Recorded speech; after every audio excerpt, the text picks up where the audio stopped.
ಒಳ್ಳೆಯ ದಿನಗಳನ್ನು ಗುರುತಿಸಿ ಆಚರಿಸ್ತಕ್ಕಂಥ ದಿನಗಳಿದ್ದಾವೆ. ಯಾವುದದು?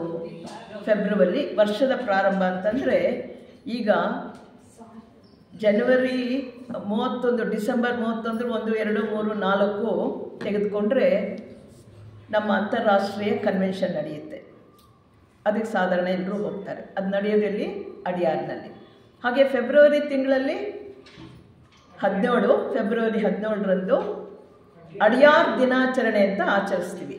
ದಿನಾಚರಣೆ ನಮಗೆ ಬಹಳ ಮುಖ್ಯವಾಗಿರ್ತಕ್ಕಂಥ ಪ್ರತಿ ಲಾಡ್ಜ್ಗಳು, ಪ್ರತಿ ದೇಶದ ಹಲವಾರು ವಿಭಾಗಗಳಲ್ಲಿ ಈ ದಿನ ಫೆಬ್ರವರಿ 17ರಂದೇ ಅಡಿಯಾರ್ ದಿನಾಚರಣೆಯನ್ನು ಆಚರಿಸಲಾಗುವುದು.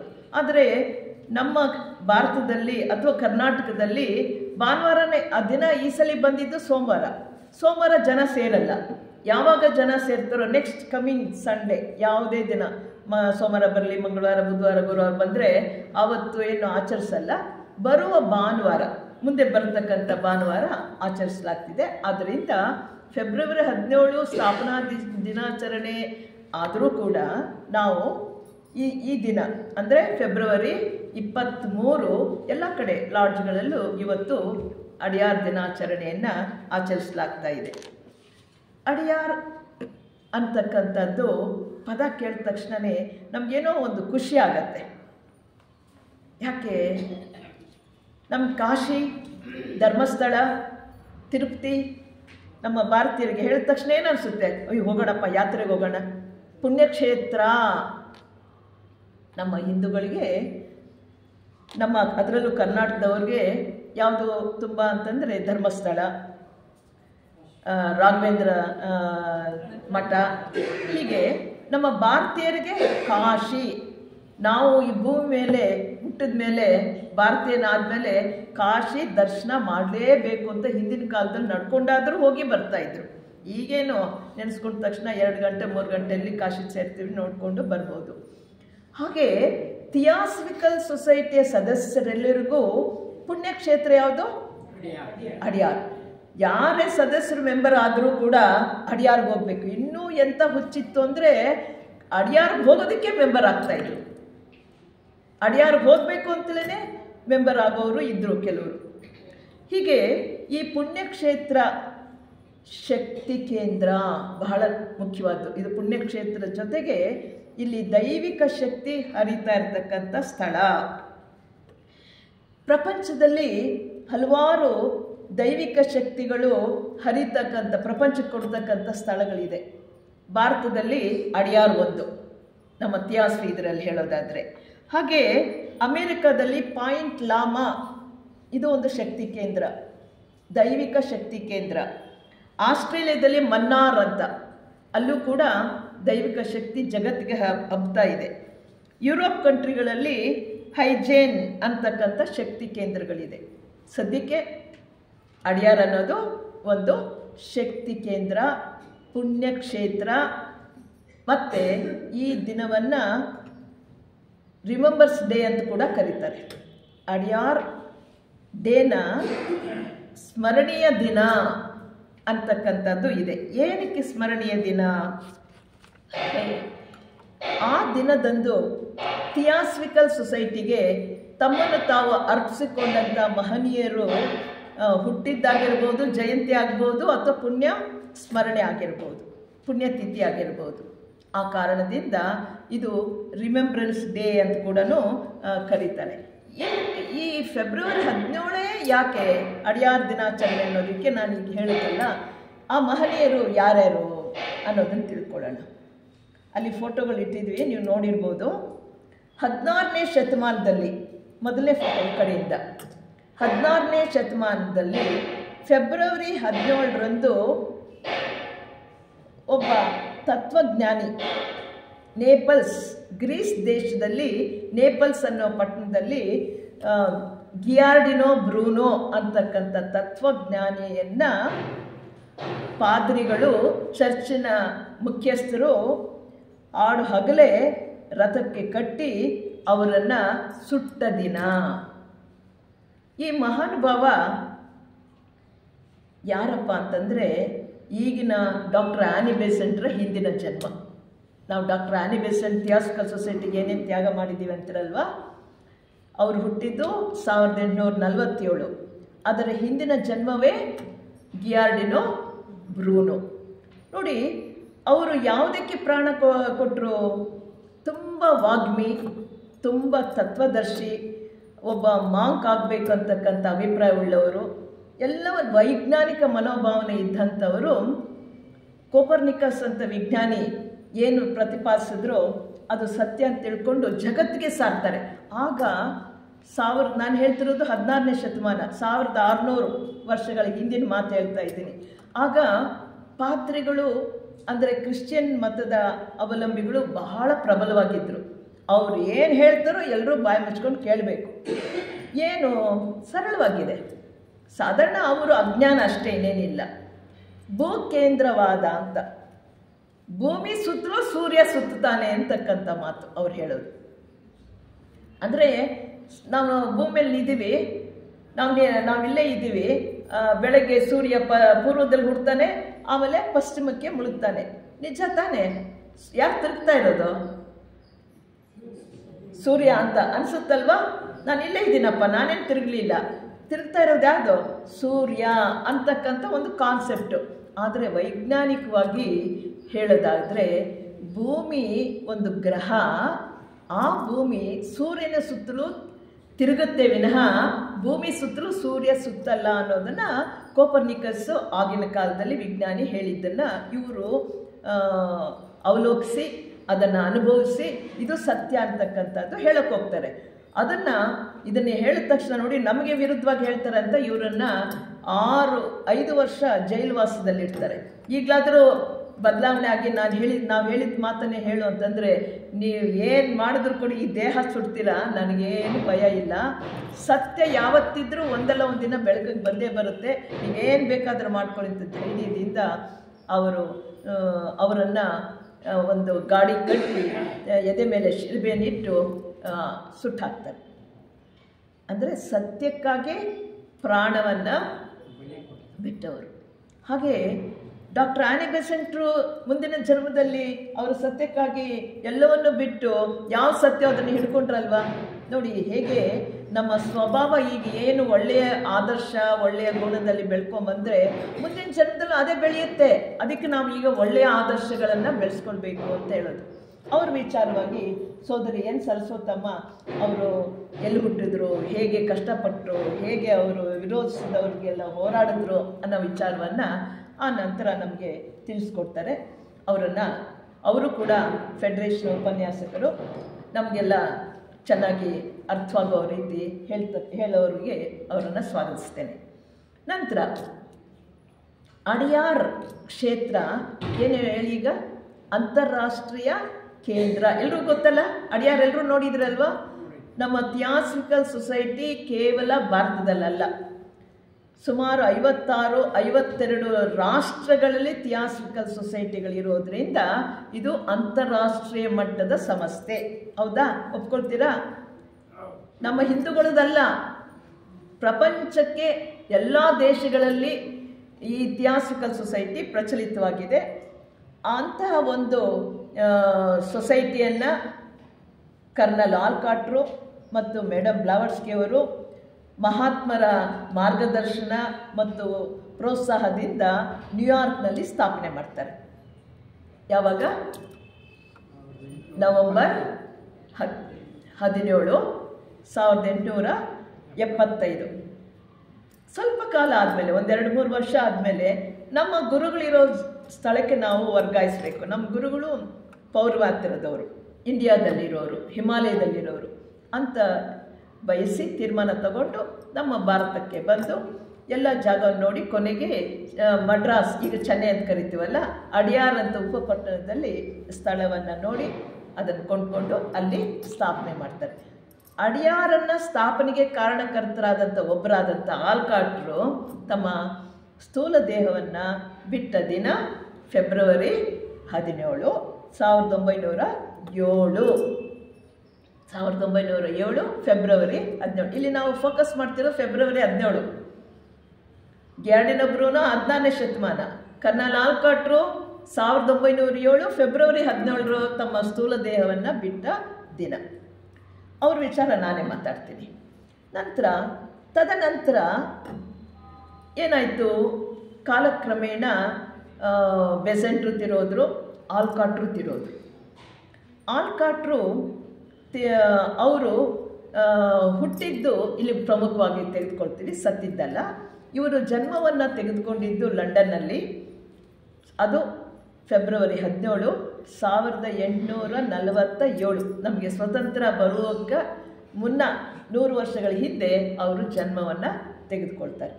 ಅವರ ಜಯಂತಿ, ಹುಟ್ಟುಹಬ್ಬ ಅಂತ ಹೇಳ್ಬೋದು. ಫೆಬ್ರವರಿ 17, 1847ರಲ್ಲಿ ಲೆಡ್ಬಿಟ್ರವರು ಜನ್ಮವನ್ನು ಈ ಪ್ರಪಂಚಕ್ಕೆ ಬಂದು ನಮಗೆ ಅಗಾಧವಾದಂಥ ಥಿಯಾಸಫಿಯ ಕೆಲಸವನ್ನು ಪ್ರಪಂಚಕ್ಕೆ ಬರಹಗಳಲ್ಲಿ ತಮ್ಮ ದಿವ್ಯ ದೃಷ್ಟಿಯಿಂದ ನಮ್ಗೆ ಗೊತ್ತಿಲ್ಲದೆ ವಿಚಾರವನ್ನೆಲ್ಲ ಕೊಟ್ಟಂಥ ಮಹಾನುಭಾವನ ವಿಚಾರವನ್ನು ಸೋದರಿ ಪ್ರತಿಭಾರವರು ನಮಗೆ ತಿಳಿಪಡಿಸ್ತಾರೆ. ಹಾಗೆ 20ನೇ ಶತಮಾನ 1986, ಅದು ಫೆಬ್ರವರಿ 17. ವರ್ಷ ಚೇಂಜ್ ಆಗುತ್ತೆ, ಡೇಟ್ ಒಂದೇ, ಫೆಬ್ರವರಿ 17. ಲೋಕಕ್ಕೆ ಆಧುನಿಕ ಜಗದ್ಗುರು ಅಂತ ಹೇಳ್ಬೋದು, ಆಧುನಿಕ ತತ್ವಜ್ಞಾನಿ ಅಂತ ಕೂಡ ಹೇಳ್ಬೋದು. ಯಾರು ಕೊನೆಯಲ್ಲಿದೆ ಅನಿಸುತ್ತೆ, ಜೆ ಕೃಷ್ಣಮೂರ್ತಿಯವರು. ಇವರು ಕೂಡ ಥಿಯಾಸಫಿಕಲ್ ಸೊಸೈಟಿಯ ಮಗು. ಡಾಕ್ಟರ್ ಆನಿ ಬೆಸೆಂಟ್ರು ಮತ್ತು ಯೋಗಿ ಲೆಡ್ಬಿಟ್ರವರ ನೇತೃತ್ವದಲ್ಲಿ ಬೆಳೆದು ಜಗದ್ಗುರುಗಳಾಗಿರ್ತಕ್ಕಂಥ ಮೈತ್ರೇಯ ಪ್ರಭುಗಳಿಗೆ ತಮ್ಮ ದೇಹವನ್ನು ಕೊಟ್ಟು ಜಗತ್ತಿಗೆ ಸಂದೇಶವನ್ನು ಸಾರಿದಂಥ ಮಹಾನುಭಾವ. ಅವರ ದಾಟಿ ಬಹಳ ಉನ್ನತ ಮಟ್ಟದ್ದು. ಸತ್ಯವನ್ನು ನೋಡ್ಕೊಳ್ಬೇಕಾದ್ರೆ ಮನಸ್ಸನ್ನು ಸುಮ್ಮನಾಗಿಸಿ ಬುದ್ಧಿ ಪ್ರಜ್ಞೆಯಿಂದ ನೋಡಿದಾಗ ಮಾತ್ರ ಏಕತೆ ಕಾಣುತ್ತೆ ಅಂತನ್ನೋ ವಿಚಾರವನ್ನು ಬಹಳ ಅವ್ರದ್ದಾದ ರೀತಿಯಲ್ಲಿ ಜಗತ್ತಿಗೆ ಸಾರಿದಂಥ ಮಹಾನುಭಾವ. ಎಲ್ಲವನ್ನೂ ತ್ಯಜಿಸಿದವರು. ಅವ್ರಿಗಾಗಿ ಇಡೀ ವಿಶ್ವವೇ ಅವರಿಗೆ ಅವರ ನಾಯಕರ ಜಗದ್ಗುರುಗಳು ಅವರಿಂದ ಪ್ರವಚನ ಕೊಡ್ತಾರೆ ಅನ್ನೋ ಇದ್ರ ಮೇಲೆ ಅವರನ್ನು ಒಂದು ಪಟ್ಟಕ್ಕೆ ಏರಿಸ್ತಾರೆ. ಆದರೂ ಕೂಡ ಅದನ್ನು ತ್ಯಜಿಸಿ ಅವ್ರು ಯಾವುದಕ್ಕೂ ಅಂಟುಕೊಳ್ಳದೆ ಅವರು ವಿಚಾರಧಾರಣೆ ಆಗಿ ನಾವು ಯಾವುದಕ್ಕಾದರೂ ಒಂದು ಅಂಟ್ಕೊಂಡ್ಬಿಟ್ರೆ ನಾವು ಕಂಡೀಷನ್ಡ್, ನಾವು ಸತ್ಯವನ್ನು ತಿಳ್ಕೊಳ್ಳೋಕ್ಕಾಗಲ್ಲ. ಸತ್ಯವನ್ನು ತಿಳ್ಕೊಳ್ಬೇಕಾದ್ರೆ ಯಾವುದಕ್ಕೂ ನಾವು ಬೈಂಡಿಂಗ್ ಆಗಬಾರ್ದು ಅನ್ನೋ ವಿಚಾರವನ್ನು ಬಹಳ ಅವ್ರದ್ದೇ ಆದ ರೀತಿಯಲ್ಲಿ ಪ್ರವಚನಗಳು ಕೊಟ್ಟು ನಮ್ಮನ್ನು ಕಣ್ಣನ್ನು ತೆರೆಸಿದ್ದಾರೆ. ಆದರೆ ನಾವು ಇನ್ನೂ ಆ ಮಟ್ಟಕ್ಕೆ ಬೆಳೆದೇ ಇರೋದ್ರಿಂದ ಅವ್ರ ವಿಚಾರವನ್ನು ಅರ್ಥ ಮಾಡ್ಕೊಳ್ಳೋಕ್ಕೆ ಕಷ್ಟ ಆಗ್ತಾ ಇದೆ. ಓಪನ್ ಮೈಂಡ್ ನಮಗಿಲ್ಲ, ನಮ್ಮದೆಲ್ಲ ಸಂಕುಚಿತ ಮನಸ್ಸು. ಆ ವಿಚಾರವಾಗಿ ಸೋದರ ಎ ವಸುದೇವರು, ಅವರು ಭಾಳ ಇಷ್ಟ ಜೆ ಕೃಷ್ಣಮೂರ್ತಿ ಅಂದರೆ, ಅವರು ಬಂದಿದ್ದಾರೆ. ಅವರು ಈ ವಿಚಾರವನ್ನು ನಮಗೆ ಮಂಡಿಸ್ತಾರೆ. ಇದು ಇಷ್ಟು 4 ಜನರ 3 ಜನರು ಪುಣ್ಯತಿಥಿ, ಒಬ್ಬರು ಜಯಂತಿ ಆಚರಿಸ್ತಕ್ಕಂಥದ್ದು ಫೆಬ್ರವರಿ 17ರಂದು. ಇನ್ನು ಇತಿಹಾಸಕ್ಕೆ ಹೋದರೆ 5,000 ವರ್ಷಗಳ ಹಿಂದೆ ಪುರಾಣ ಹೇಳುತ್ತೆ, ಸತ್ಯಗೀತ, ನಾನು ಸುಮ್ಮನೆ ರೆಫರೆನ್ಸ್ ಕೊಡ್ತಾ ಇದ್ದೀನಿ ನಿಮಗೆ. ದ್ವಾಪರ ಯುಗ ಮುಗಿದು ಕಲಿಯುಗ ಪ್ರಾರಂಭವಾಗಿದ್ದು ಫೆಬ್ರವರಿ 17 ಅಂತಾರೆ. ದಾಖಲೆಗಳು ನನಗೆ ಹೇಳೋಕ್ಕಾಗಲ್ಲ, ಒಂದು ಯಾವುದರಲ್ಲೋ ಹೇಳಿಕೆ ಇದೆ. ದ್ವಾಪರ ಯುಗ ಮುಗಿದು ಅಂದರೆ ದ್ವಾಪರ ಯುಗ ಮುಗಿಯೋದಂದರೆ ಕೃಷ್ಣನ ಅವರು ನಾಶವಾಗ್ತಾನೆ. ಅಂದರೆ ಒಂದು ಬೇಡನ ಬಾಣದಿಂದ ಅವನ ಕಾಲಿಗೆ ಬಿದ್ದು ಅವನು ದೇಹವನ್ನೇ ತ್ಯಜಿಸೋದು. ನಂತರ ಕಲಿಯುಗ ಪ್ರಾರಂಭವಾದ ದಿನ ಫೆಬ್ರವರಿ 17. ಅದನ್ನು ನೀವು ಹೇಗೆ ಎಲ್ಲಿದೆ ಏನು ಅಂತ ನಾನು ಕೇಳಬೇಡ್ರಿ. ನಾನು ಎಲ್ಲೋ ಒಂದು ವಿಚಾರ ಕೇಳಿದ್ದನ್ನು ನಿಮ್ಮ ಮುಂದೆ ಇಡ್ತಾ ಇದ್ದೀನಿ, ಇರಲಿ. ಹೀಗೆ ಈ ಅಡಿಯಾರ್ ದಿನಾಚರಣೆ ಅಂತಕ್ಕಂಥದ್ದು ಈ ಮಹನೀಯರನ್ನೆಲ್ಲರೂ ನಾವು ಸ್ಮರಿಸ್ಕೋಬೇಕು. ಇವರೆಲ್ಲರೂ ಕೂಡ ನಮ್ಗೆ ಅಮೋಘವಾದಂಥ ಜ್ಞಾನವನ್ನು ಜಗತ್ತಿಗೆ ಕೊಟ್ಟಂಥವರು. ಲೆಡ್ಬಿಟ್ರಾಗಲಿ, ಜೆ ಕೃಷ್ಣಮೂರ್ತಿ ಆಗಲಿ, ಆಲ್ಕಾಟ್ರಾಗಲಿ, ಬೆಸೆಂಟ್ರ ಹಿಂದಿನ ಜನ್ಮದ ಗ್ಯಾರ್ಡಿನೋ ಬ್ರೂನೋ ಆಗಲಿ, ಸತ್ಯವನ್ನು ಕೊಟ್ಟಂಥವರನ್ನು ನಾವು ಇಂದು ನೆನಪಿಸ್ಕೊಳ್ಬೇಕು. ಅವರ ನಡೆದ ಹಾದಿಯಲ್ಲಿ ನಾವು ನಡೆಯೋದಕ್ಕೆ ಈ ಒಂದು ದಿನವನ್ನು ಫೆಬ್ರವರಿ 17 ಅಂತ ಆಚರಿಸ್ತೀವಿ. ದಿನ ನಮಗೆ ಅನುಕೂಲಕ್ಕೆ ತಕ್ಕಾಗೆ ಮಾಡ್ಕೊಳ್ತಾ ಇದ್ದೀವಿ. ಇಲ್ಲಿ ಬಹಳ ಮುಖ್ಯವಾದ್ದು ಏನಪ್ಪ ಅಂತಂದರೆ, ಈ ಅಡಿಯಾರ್ ದಿನಾಚರಣೆ ಯಾವಾಗಿಂದ ಪ್ರಾರಂಭ ಆಯಿತು? ಕರ್ನಲ್ ಆಲ್ಕಾಟ್ರು 1907 ಫೆಬ್ರವರಿ 17 ತೀರು ಹೋದ ತಕ್ಷಣ ಶುರುವಾಯಿತಾ? ಪ್ರಶ್ನೆ ಉದ್ಭವ ಆಗುತ್ತಲ್ವ? ಇಲ್ಲ. ಅವ್ರು ಹೋದ್ಮೇಲೆ 1907ರಲ್ಲಿ ಅವ್ರು ತೀರೋದ್ಮೇಲೆ ನೆಕ್ಸ್ಟ್ ಬಂದವರು ಎರಡನೇ ಅಂತಾರಾಷ್ಟ್ರೀಯ ಅಧ್ಯಕ್ಷರು ಡಾಕ್ಟರ್ ಆನಿ ಬೆಸೆಂಟ್ರು. ಡಾಕ್ಟರ್ ಆನಿ ಬೆಸೆಂಟ್ರು ಕಾಲದಲ್ಲಿ ಅವ್ರಿಗೊಬ್ಬರು ಪರ್ಸನಲ್ ಸೆಕ್ರೆಟರಿ ಇರ್ತಾರೆ, ಇರ್ಮಾ ಡಿ ಮಂಚಿಯಾರ್ಲು ಅನ್ನೋರು ಸೆಕ್ರೆಟರಿ, ಆಪ್ತ ಕಾರ್ಯದರ್ಶಿ ಇರ್ತಾರೆ. ಅವರು 1922 ನೋಡಿ, 1907 ಆದರೂ ಅವತ್ತೇನೋ ಏನೋ ಆಲ್ಕಾಟ್ ಇದಂತ ಏನಾದರೂ ಆಚರಿಸ್ತಿದ್ರು ಏನೋ. ಆದರೆ ಇದು ವಿಶೇಷವಾಗಿ ಅಡ್ಯಾರ್ ದಿನಾಚರಣೆ ಅಂತ ಆಚರಿಸಬೇಕು ಅಂತ ಘೋಷಣೆ ಮಾಡಿದ್ದು 1922 ಫೆಬ್ರವರಿ 17ರಂದು. ಇವರು ಸಲಹೆ ಕೊಡ್ತಾರೆ, ಈ ರೀತಿ ಮಾಡೋಣ ಅಂತಕ್ಕಂಥದ್ದು. ಇದನ್ನು ಅವರು ಹೇಳಿಕೊಟ್ಟಿದ್ದೇನೆಂದರೆ, ನಾವೆಲ್ಲರೂ ಕೂಡ ಐಕ್ಯತೆಯ ನೆನಪಿಗಾಗಿ ನಾವೆಲ್ಲರೂ ಒಂದು. ಏಕೆಂದರೆ ಇವರೆಲ್ಲ ಮಹನೀಯರು ಸಾರಿದ್ದೆಲ್ಲ ನೀವು ಬೇರೆ ನಾವು ಬೇರೆ ಅಂತಲ್ಲ, ಎಲ್ಲರೂ ಒಂದು, ಐಕ್ಯತೆಯ ನೆನಪಿಗಾಗಿ. ಹಾಗೆ ಅವ್ರಿಗೆ, ಆ ಮಹನೀಯರಿಗೆ ಗೌರವ ಕೊಡುವುದಕ್ಕಾಗಿ ಮತ್ತು ಅಡ್ಯಾರನ್ನು ಶಕ್ತಿವರ್ಧವನ್ನಾಗಿ ಮಾಡುವುದಕ್ಕಾಗಿ ಈ ದಿನವನ್ನು ನಾವು ಆಚರಿಸೋಣ. ಅಂದರೆ ಶಕ್ತಿ ಕೇಂದ್ರ, ಅಡ್ಯಾರ್ ಅನ್ನೋದು ಶಕ್ತಿ ಕೇಂದ್ರ. ಈ ಮಹನೀಯರಿಗೆಲ್ಲನೂ ರೆಸ್ಪೆಕ್ಟ್ ಕೊಡಬೇಕು, ನೆನಪಿಸ್ಕೊಳ್ಬೇಕು, ಗೌರವ ಕೊಡಬೇಕು ಅನ್ನೋ ವಿಚಾರವನ್ನು ತೀರ್ಮಾನ ಮಾಡಿ 1922 ಫೆಬ್ರವರಿ 17ರಿಂದ ಅಡ್ಯಾರ್ ದಿನಾಚರಣೆ ಪ್ರಾರಂಭ ಆಯಿತು.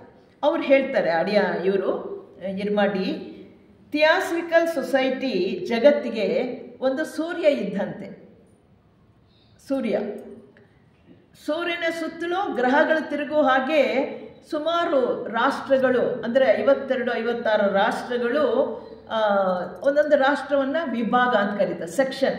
ಅವ್ರು ಹೇಳ್ತಾರೆ, she call Adyar as the sun in our theosophical universe round which revolve the sections as planets ಅಂತ.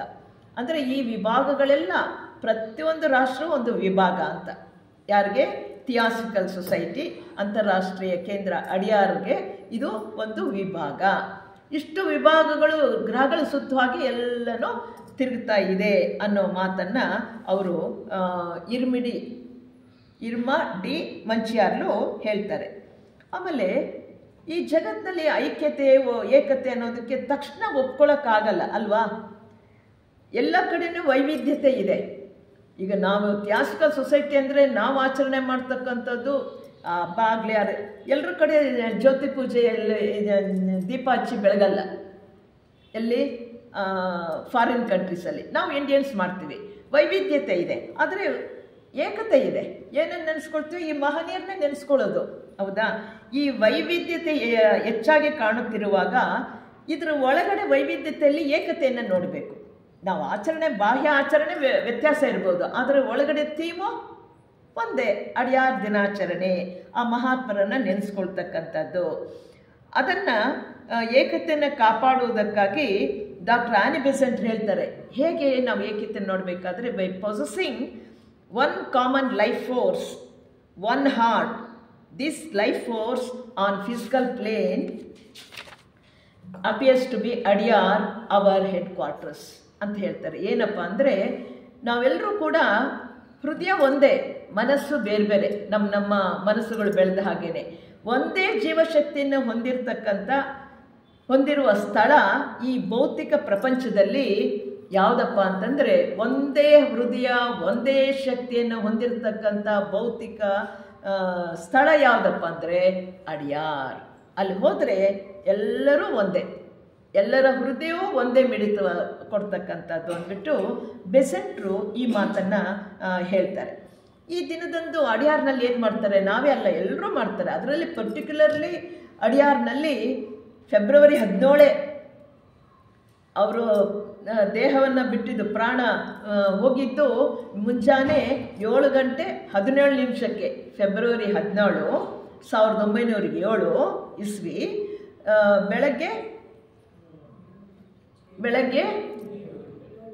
7:17 ನೋಡಿ, ಎಲ್ಲ 7 ಬರ್ತದೆ. 7:17 ಅವರಿಗೆ ಪ್ರಾಣ ಹೋಗಬೇಕಾದ್ರೆ ನಮ್ಮ ಈ ಸ್ಥೂಲ ದೇಹಕ್ಕೂ ಸೂಕ್ಷ್ಮ ದೇಹಕ್ಕೂ ಕನೆಕ್ಷನ್ ಇರುತ್ತೆ, ಒಂದು ತಂತಿರುತ್ತೆ.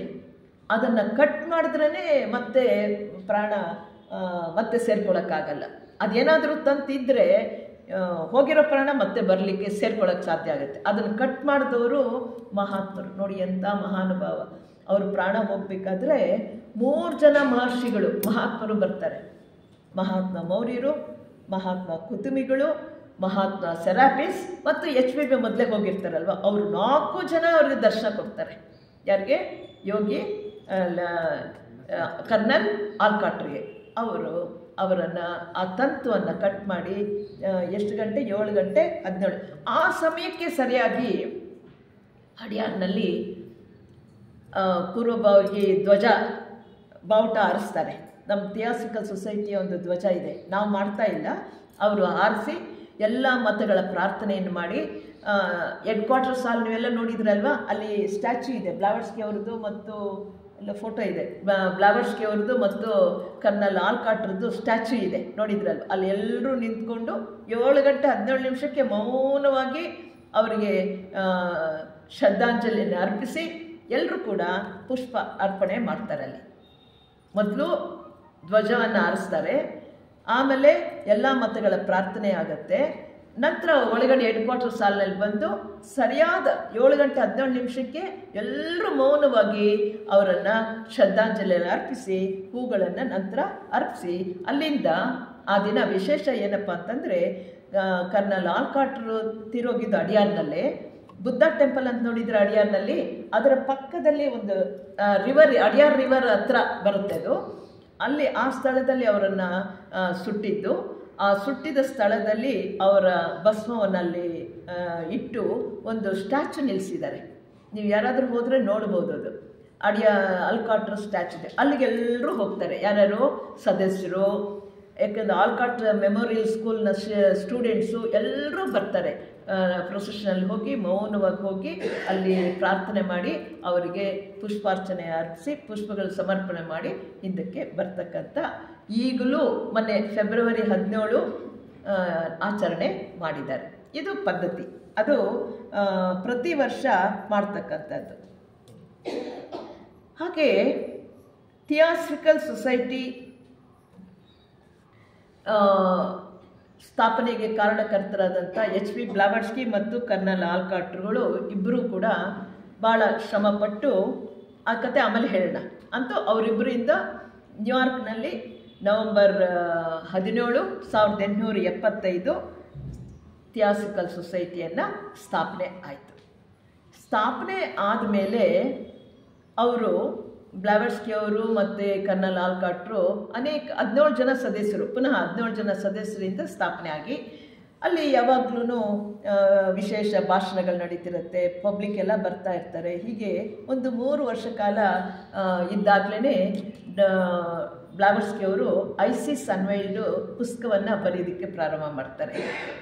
ಇದಾದಮೇಲೆ ಅವ್ರಿಗನ್ಸುತ್ತೆ, ನಾವು ಇಲ್ಲಿರೋದೇನು ಸರಿ ಇಲ್ಲ, ನಮಗೆ ಗುರುಗಳ ಆಶೀರ್ವಾದ ಬೇಕು ಅಂದರೆ ಅವರಿರೋ ಜಾಗಕ್ಕೆ ಹೊರಟೋಗೋಣ.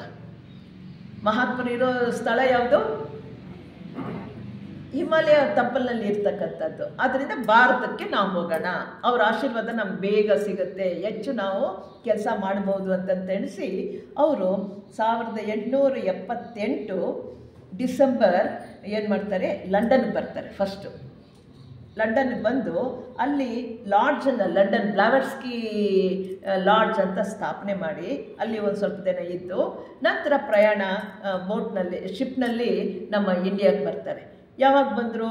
ಅದು ಫೆಬ್ರವರಿ 16, 1879.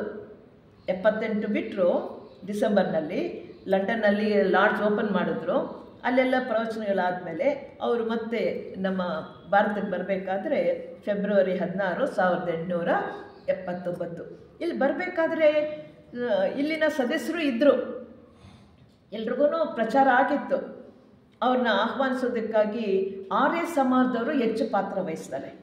ದಯಾನಂದ ಸರಸ್ವತಿ ಅಂತ ಕೇಳಿರ್ಬೇಕಲ್ಲ, ಆರ್ಯ ಸಮಾಜದ ನಾಯಕರು. ಅವರು ಅವರ ಉದ್ದೇಶ ವೇದಗಳು ಯೂನಿವರ್ಸಲ್ ಕಾನ್ಸೆಪ್ಟ್ ಇತ್ತು. ಏನಂತಂದರೆ ಸರ್ವಶಕ್ತ ಸರ್ವವ್ಯಾಪಿ, ದೇವರಿಗೆ ಒಂದು ರೂಪ ಇಲ್ಲ, ಈ ಥರ ಒಂದು ಅಭಿಪ್ರಾಯಗಳು ನಮ್ಮ ಇತಿಹಾಸದಲ್ಲಿ ಇದ್ದ ಹಾಗೆ ಅವ್ರು ಹೇಳ್ತಾ ಇದ್ರು. ಸರಿ, ಇಬ್ಬರು ಸೇರ್ಕೊಂಡು ನಾವು ಇತಿಹಾಸ ಈ ಜ್ಞಾನವನ್ನು, ಆಧ್ಯಾತ್ಮ ಜ್ಞಾನವನ್ನು ಪ್ರಚಾರ ಮಾಡೋಣ ಅಂತ ಇಬ್ಬರು ಸೇರಿಕೊಂಡು ಮಾಡ್ತಾರೆ. ಆದರೆ ಬರ್ತಾ ಬರ್ತಾ ಅವ್ರಿಗೆ ಇವರಲ್ಲಿ ಸಂಕುಚಿತ ಮನೋಭಾವನೆ, ನ್ಯಾರೋ ಮೈಂಡ್ ಮತ್ತು ಸ್ವಾರ್ಥ ಮನೋಭಾವನೆ ಅವ್ರಿಗೆ ಗೊತ್ತಾದಾಗ ಅವರು ಏನು ಅಂತಂದರೆ, ನಮ್ಮ ಥಿಯಾಸಿಕಲ್ ಸೊಸೈಟಿಯಲ್ಲಿ ಭೇದ ಭಾವ ಇಲ್ಲ, ಎಲ್ಲ ಮತಗಳಿಗೂ ಪ್ರಾಮಿನೆನ್ಸ್ ಕೊಡ್ತೀವಿ, ಹೌದಾ? ಅದಕ್ಕೆ ಯೂನಿವರ್ಸ್ ನಮ್ಮಲ್ಲಿ ಮತದ ಪ್ರಾರ್ಥನೆಗಳು ಮಾಡಬೇಕಾದ್ರೆ ಪ್ರಾರಂಭದಲ್ಲಿ ಎಲ್ಲ ಮತಗಳ ಪ್ರಾರ್ಥನೆಯನ್ನು ಮಾಡ್ತೀವಿ. ಆದರೆ ಹಿಂದೂ ಮತಕ್ಕೆ ಹೆಚ್ಚು ಒತ್ತು ಕೊಡ್ತಾಯಿದ್ರು ಯಾರು? ದಯಾನಂದ ಸರಸ್ವತಿ. ಬೇರೆ ಪಂಡಿತರನ್ನು, ಬೇರೆ ಬುದ್ಧಿಸಮ್ನ, ಜೈನರನ್ನು ಅವ್ರನ್ನೆಲ್ಲ ಹೀಯಾಳಿಸ್ತಾ ಇದ್ರು. ಇದು ಅವ್ರಿಗೆ ಇಷ್ಟ ಆಗಲಿಲ್ಲ ಕರ್ನಲ್ ಆಲ್ಕಾಟ್ಗೆ. ನಾವೆಲ್ಲರೂ ಸ್ಥಾಪಕರು ಏನು ಮಾಡಿದ್ರು ಅದು ಮುಖ್ಯವಾದ ಮೂಲತತ್ವ ಒಂದೇ ಇದೆ, ಆಚರಣೆಯಲ್ಲಿ ವ್ಯತ್ಯಾಸ ಇದೆ, ಅದಕ್ಕಾಗಿ ನಾವು ಹೊಡೆದಾಡೋದು ಬೇಡ, ಅವ್ರಿಗೂ ಪ್ರಾಮಿನೆನ್ಸ್ ಕೊಡೋಣ ಅಂತಂದರೆ ದಯಾನಂದ ಬಹಳ ಕಟುವಾದ್ಯತ, ಬಹಳ ಶಾರ್ಪ್ ಭಾಷಣಗಳನ್ನು, ಒಳ್ಳೆ ವಾಗ್ಮಿ, ಗ್ರೇಟ್ ಮ್ಯಾನೇ ಅವರು. ಸತ್ಯಾರ್ಥ ಪ್ರಕಾಶ್ ಅಂತ ಒಂದು ಪುಸ್ತಕ ಬರೆದಿದೆ, ಅದರಲ್ಲಿ ಹೇಗೆ ಕಣಿಸಿದ್ದಾರೆ ಅಂತಂದರೆ ಓದ್ಬಿಟ್ರೆ ನಮಗೆ ಹಿಂದುತ್ವವೇ ಶ್ರೇಷ್ಠ ಅನ್ನೋ ಭಾವನೆ ಬಂದ್ಬಿಡುತ್ತೆ. ಇಲ್ಲ, ಆದರೆ ಥಿಯಾಸಿಕಲ್ ಸೊಸೈಟಿಯ ಉದಾತ್ತ ಮನೋಭಾವನೆ ಅಂತಂದರೆ ಎಲ್ಲ ಮತಗಳಲ್ಲಿರೋ ಸಾರವನ್ನು ನೋಡಬೇಕು. ಅದನ್ನು ಕೊಟ್ಟಂಥ ಪ್ರವಾದಿಗಳು ಬೇರೆ ಯಾರೂ ಅಲ್ಲ, ನಮ್ಮ ಶ್ವೇತಶ್ರೀ ಸಂಘದ ಸದಸ್ಯರೇ ಅದನ್ನು ಜ್ಞಾನವನ್ನು ಜಗತ್ತಿಗೆ ಆ ಕಾಲಕ್ಕೆ ಕೊಟ್ಟಿದ್ದಾರೆ ಅಂತಕ್ಕಂಥ ಮನೋಭಾವನೆಯಿಂದ ಎಲ್ಲರನ್ನೂ ಏಕತೆಯಿಂದ ನೋಡುವಂಥ ಮನೋಭಾವ ಥಿಯಾಸಿಕಲ್ ಸೊಸೈಟಿದು. ಆದರೆ ಸತ್ಯಾರ್ಥ ಪ್ರಕಾಶ್ ಅಂದರೆ ದಯಾನಂದ ಸರಸ್ವತಿಯವ್ರದ್ದು ಹಾಗಿಲ್ಲ. ಆರ್ಯ ಸಮಾಜದವರು ಅವ್ರದ್ದೇನಿದ್ರು ಹಿಂದೂಗಳನ್ನು ಮಾತ್ರ, ಜೈನಿಸಮ್ನ, ಇಸ್ಲಾಮ್ಸನ್ನು, ಕ್ರಿಶ್ಚಿಯನ್ಸ್ ಇವ್ರನ್ನ ಯಾರನ್ನೂ ಅವರು ಗೌರವ ಕೊಡ್ತಾ ಇರಲಿಲ್ಲ, ತುಂಬ ತುಚ್ಛವಾಗಿ ಕಾಣ್ತಾ ಇದ್ರು. ಆ ಕಾರಣದಿಂದ ಸ್ವಲ್ಪ ದಿನಗಳಾದಮೇಲೆ ಅವರಿಂದ ಬೇರ್ಪಟ್ಟು ಪುನಃ ಹೆಡ್ ಕ್ವಾರ್ಟರ್ಸ್ ಬಾಂಬೆ ಅಂತ ಮೊದಲು ಮಾಡ್ಕೊಂಡಿದ್ರು, ಆರ್ಯ ಸಮಾಜ ಥಿಯಾಸಿಕಲ್ ಸೊಸೈಟಿ ಅಂತ ಸ್ಥಾಪನೆ ಮಾಡಿದ್ರು. ಅದನ್ನು ಬಿಟ್ಟು ಎಲ್ಲ ಕಡೆ ಹುಡುಕ್ತಾ ಬರ್ತಾರೆ. 1879 ಬಂದರು, ಒಂದು ವರ್ಷ ಹಾಗೆಗಿದ್ರು. 1980ಕ್ಕೆ ಅವರು ಎಲ್ಲ ಕಡೆನೂ ತಿರುಗಾಡ್ತಾರೆ. ಸಿಲೋನ್ಗೆ ಹೋಗ್ತಾರೆ. ದಾಮೋದರ್ ಮಾವಲಂಕರ್, ಕರ್ನಲ್ ಆಲ್ಕಾಟ್ರು, ಬ್ಲಾವರ್ಸ್ಕಿ ಮೂವರು ಕೂಡ ಸಿಲೋನ್ಗೆ ಹೋಗ್ತಾರೆ, ಎಲ್ಲ ಕಡೆ ಸುತ್ತಾಡ್ತಾರೆ ಅವರು. ಅಲ್ಲಿ ಹೋದಾಗ ಇವರು ಆಲ್ಕಾಟ್ರದ್ದು ಬಹಳ ಮುಖ್ಯವಾದಂಥ ವಿಚಾರ ಏನಾಯ್ತಂದರೆ, ಅಲ್ಲಿ ಬೌದ್ಧ ಮತ, ಸಿಲೋನ್ ಅಂದರೆ ಬುದ್ಧಿಸಮ್, ಆ ಬುದ್ಧರ ಒಂದು ಸಂದೇಶ ಸರಿಯಾಗಿ ನಡೀತಾ ಇರಲಿಲ್ಲ. ಆಗಲೂ ಕೂಡ 1800 ನಾನು ಹೇಳ್ತಿರೋದು 1880. ಆಗ ಯಾರಿದ್ರು? ಪೂರ ಪ್ರಪಂಚ ಆಳ್ತಾ ಇದ್ದವರು ಬ್ರಿಟಿಷರು, ಅವ್ರದ್ದೇ ದಬ್ಬಾಳಿಕೆ ಇತ್ತು. ಯಾವುದೇ ರೀತಿಯ ಮತೀಯ ರೀತಿಯ ಅವರ ಪದ್ಧತಿಯಲ್ಲಿ ನಡೀತಾ ಇರಲಿಲ್ಲ. ಅಲ್ಲಿ ಬಹಳ ಅಪಚಾರ ನಡೀತಿತ್ತು. ಅಂದರೆ ಎಲ್ಲವನ್ನು ಚರ್ಚ್ನಲ್ಲೇ ಅವರಿಗೆ ಮದುವೆಗಳಾಗಬೇಕು, ಆ ವಿದ್ಯಾಭ್ಯಾಸವನ್ನು ಕೂಡ, ನಾಮಕರಣ ಕೂಡ ಬ್ಯಾಪ್ಟಿಸ್ಟ್ ಅಂತ ಹೇಳ್ತಾರೆ, ಅದೇ ರೀತಿ ನಡಿಬೇಕು. ಎಲ್ಲ ಇನ್ಫ್ಲೂಯೆನ್ಸ್, ಕ್ರಿಶ್ಚಿಯನ್ ಮತದ ಇನ್ಫ್ಲೂಯೆನ್ಸು ಬೌದ್ಧ ಮತಗಳ ಮೇಲೆ ಬೀಳ್ತಾ ಇತ್ತು. ಅವ್ರಿಗೆ ವಿಧಿ ಇಲ್ಲ, ಏನು ಮಾಡೋಕ್ಕಾಗಲಿಲ್ಲ, ಬಹಳ ಅವರು ತಮ್ಮ ತನವನ್ನೇ ಮರೆತಿದ್ರು. ಇದನ್ನು ಕಂಡು ಕರ್ನಲ್ ಆಲ್ಕಾಟ್ರಿಗೆ ಬಹಳ ನೋವಾಯಿತು. ಗಾಲೆ ಅಂತಕ್ಕಂಥ ಕೊಲಂಬೋ ಅದರದ್ದು ಕ್ಯಾಪಿಟಲ್, ಅಲ್ಲಿ ಗಾಲೆ ಅನ್ನೋ ಸ್ಥಳಕ್ಕೆ ಹೋಗಿ ಮೇಡಮ್ ಬ್ಲಾವರ್ಸ್ಕಿ ಮತ್ತು ಕರ್ನಲ್ ಆಲ್ಕಾಟ್ರ್ ಇಬ್ಬರು ಕೂಡ ಪಂಚಶೀಲಗಳನ್ನು ಸ್ವೀಕಾರ ಮಾಡಿ ಬೌದ್ಧ ಮತಕ್ಕೆ ಕನ್ವರ್ಟ್ ಆಗ್ತಾರೆ. ಅವ್ರು ಹೇಳ್ತಾರೆ, ನಾನು ಈಗೆಲ್ಲ ಆಗ್ತಾ ಇರೋದು ಇದು ಫಾರ್ಮಲ್ ಆಗಿ, ಅಂದರೆ ವಿಧಿವತ್ತಾಗಿ ನಾನು ಇಲ್ಲಿ ಆಗ್ತಾ ಇದ್ದೀನಿ. ನಾವು ಥಿಯಾಸಿಕಲ್ ಸೊಸೈಟಿ ಪ್ರಾರಂಭ ಆದಾಗಲಿಂದ ಕೂಡ ನಾವಿಬ್ಬರು ಕೂಡ ನಮ್ಮ ಬೌದ್ಧ ಮತದ ಫಾಲೋಯರ್ಸೇ ಅಂತಕ್ಕಂಥ ಮಾತು ಕೂಡ ಅವರು ಹೇಳ್ಕೊಂಡಿದ್ದಾರೆ. ಇದಾದಮೇಲೆ ಬೌದ್ಧ ಮತಕ್ಕೆ ಹೆಚ್ಚು ಗಮನ ಕೊಡ್ತಾರೆ, ಪುನಶ್ಚೇತನಗೊಳಿಸಬೇಕು. ಆ ಜನಗಳಲ್ಲಿ, ಸಿಲೋನ್ನಲ್ಲಿ ಇರ್ತಕ್ಕಂಥ ಜನಗಳಿಗೆ ವಿದ್ಯಾಭ್ಯಾಸ ಬೌದ್ಧ ಮತದಲ್ಲಿ ನಡಿಬೇಕು. ಅವರ ಹಬ್ಬ ಹರಿದಿನಗಳು, ವೈಶಾಖ ಹುಣ್ಣಿಮೆ ಆಗಿರ್ಬೋದು, ಆಷಾಢ ಹುಣ್ಣಿಮೆ ಆಗಿರ್ಬೋದು, ಆ ಸಮಯದಲ್ಲಿ ಅವರಿಗೆ ರಜಾ ಬೇಕು ಅವರ ಹಬ್ಬ ಹರಿದಿನಗಳು ಮಾಡಬೇಕಾದ್ರೆ. ಇದಕ್ಕೆಲ್ಲನೂ ಇವರು ಬಹಳ ಕಷ್ಟಪಡ್ತಾರೆ. ಲಂಡನ್ಗೆ ಹೋಗಿ ಆ ಬ್ರಿಟಿಷ್ ಸರ್ಕಾರದವ್ರು ಹೊಡೆದಾಡಿ ಸುಮಾರು ಅವ್ರು ಹೇಳ್ತಾರೆ 35 ಬಾರಿ ನಾನು ಸಿಲೋನ್ ವಿಸಿಟ್ ಮಾಡಿದ್ದೀನಿ ಇವ್ರ ಉದ್ಧಾರಕ್ಕಾಗಿ. ಅವ್ರಿಗೆ ರಜೆ ಕೊಡೋದಾಗಲಿ, ಶಾಲೆಗಳಿಗೆ ಹಣದ ವ್ಯವಸ್ಥೆ ಮಾಡೋದಾಗಲಿ, ಸುಮಾರು ಶಾಲೆಗಳು ಕ್ರಿಶ್ಚಿಯನ್ ಮತದ ಶಾಲೆಗಳಿರುತ್ತೆ. ಆ ಮತ ರೀತಿಯಲ್ಲೇ ವಿದ್ಯಾಭ್ಯಾಸ ಕೊಡ್ತಿರ್ತಾರೆ. ಬೌದ್ಧ ಮತದ ಪ್ರಕಾರ ಇರ್ತಕ್ಕಂಥ 2 ಅವರಿಗೆ ಅನುದಾನ ಬಹಳ ಕಡಿಮೆ ಕೊಟ್ಟರೆ ಅವ್ರು ಹೇಗೆ ಟೀಚರ್ಸು ಪಾಠ ಮಾಡೋಕ್ಕಾಗತ್ತೆ? ಅದಕ್ಕೆಲ್ಲ ಫೈಟ್ ಔಟ್ ಮಾಡಿ ಕೊನೆಗೆ ಹಳ್ಳಿಗೂ ಧರ್ಮಪಾಲ ಅಂತ ಒಬ್ಬರು ಬೌದ್ಧ ಮತದ ಪ್ರಚಾರಕರಿರ್ತಾರೆ. ಅವ್ರ ಜೊತೆಯಲ್ಲಿ ನಡಿಗೆಯಲ್ಲೋ ಅಥವಾ ಎತ್ತಿನ ಗಾಡಿಯಲ್ಲೋ, ಆಗೆಲ್ಲ ಇನ್ನೇನು ಕಾರ್ಗಳೆಲ್ಲಿದ್ವು, ಎತ್ತಿನ ಗಾಡಿನೆಲ್ಲ ಎಲ್ಲನೂ ಹಳ್ಳಿಗೂ ಹೋಗಿ ಅಲ್ಲಿರ್ತಕ್ಕಂಥ ಜನಗಳ ಕಷ್ಟವನ್ನು ಅರಿತು ಎಲ್ಲ ಕಡೆಯೂ ಹಳ್ಳಿಯಲ್ಲೂ ಕೂಡ ಬೌದ್ಧ ಮತದ ಶಾಲೆಗಳನ್ನು ಓಪನ್ ಮಾಡಿ 400 ಶಾಲೆಗಳನ್ನು ತೆರೀತಾರೆ. ಅವರು ಅಲ್ಲಿ ಬಂದಾಗ 3 ಶಾಲೆಗಳು ಮಾತ್ರ ಇರುತ್ತೆ. ಎಂಟೈರ್ ಸಿಲೋನ್ಗೆ ಬೌದ್ಧ ಮತದ ಶಾಲೆ 3 ಇದ್ದಿದ್ದು. ಇದರಿಂದ ಜನಗಳು ಹೋಗೋಕ್ಕಾಗ್ತಾ ಇರಲಿಲ್ಲ. ಎಲ್ಲನೂ ಬ್ರಿಟಿಷರ ದಬ್ಬಾಳಿಕೆಯಲ್ಲಿ ಬ್ರಿಟಿಷ್ ಎಜುಕೇಷನ್ ಸಿಸ್ಟಮೇ ಅವ್ರಿಗಿದ್ದಿದ್ದು. ಇದಾಗಬಾರ್ದು, ಅವರ ಬೌದ್ಧ ಮತದ ಪ್ರಕಾರನೇ, ಆ ಪದ್ಧತಿ ಪ್ರಕಾರನೇ ವಿದ್ಯಾಭ್ಯಾಸ ಕೊಡಬೇಕು, ಅವರ ಹಬ್ಬ ಹರಿದಿನಗಳು ರಜಾ ಕೊಡಬೇಕು, ಅವರ ಸಂಪ್ರದಾಯದಂತೆ ಅವರು ಮದುವೆ ಮುಂಜಿ ಎಲ್ಲ ಚರ್ಚ್ನಲ್ಲಿ ಮದುವೆ ಮಾಡ್ಕೊಳ್ಬೇಕು ಅಂತ ಹೇಳ್ತಾ ಇದ್ರು. ಇದನ್ನೆಲ್ಲ ಬಹಳ ಅವ್ರಿಗೆ ಹಿಂಸೆ ಕೊಡ್ತಾ ಇರೋದ್ರಿಂದ ಹೊಡೆದಾಡಿ ಅನೇಕ ಬಾರಿ ಬ್ರಿಟನ್ಗೆ ಹೋಗಿ ಆ ಸರ್ಕಾರದವ್ರನ್ನೇ ಸಂಧಾನ ಮಾಡಿಕೊಂಡು ಇವ್ರಿಗೆಲ್ಲನೂ ಅನುಕೂಲ ಮಾಡಿಕೊಟ್ಟಿದ್ದಾರೆ. ಅದರ ಮೇಲೆ ಬೌದ್ಧ ಮತ ಪ್ರಚಾರ ಸರಿ ಆಗಲ್ಲ ಅಂತಂದು ಬುದ್ಧಿಸ್ಟ್ ಕ್ಯಾಟಚಿಸಮ್ ಹೇಗಿರಬೇಕು ಅಂತಂದ್ಬಿಟ್ಟು ಒಂದು ಪುಸ್ತಕವನ್ನು ಬರೀತಾರೆ. ಅದು ತುಂಬ ಪ್ರಚಲಿತವಾಗುತ್ತೆ. ಸಿಲೋನ್ ಅಲ್ಲದೆ ಇನ್ನೂ ಬೇರೆ ದೇಶಗಳು, ಜಪಾನ್, ಚೈನಾ, ಟೋಕಿಯೋ, ಮಲೇಷ್ಯಾ ಎಲ್ಲ ಕಡೆನೂ, ವಿಯೆಟ್ನಾಂ, ಇಲ್ಲೆಲ್ಲ ಹೋಗಿ ಬೌದ್ಧ ಮತದ ಪ್ರಚಾರವನ್ನು ಮಾಡ್ತಾರೆ. ಆಗ ಎಲ್ಲರೂ ಹೇಳ್ತಾರೆ, 2ನೇ ಅಶೋಕನಪ್ಪ ಕರ್ನಲ್ ಆಲ್ಕಾಟ್ರ ಅಂತ ಹೇಳ್ತಾ ಇದ್ದ. ಅಶೋಕ ಅದೇ ತಾನೇ ಮಾಡಿದ್ದು, ಅವರು ಬೌದ್ಧ ಮತ ಪ್ರಚಾರಕರಾಗಿದ್ದರು.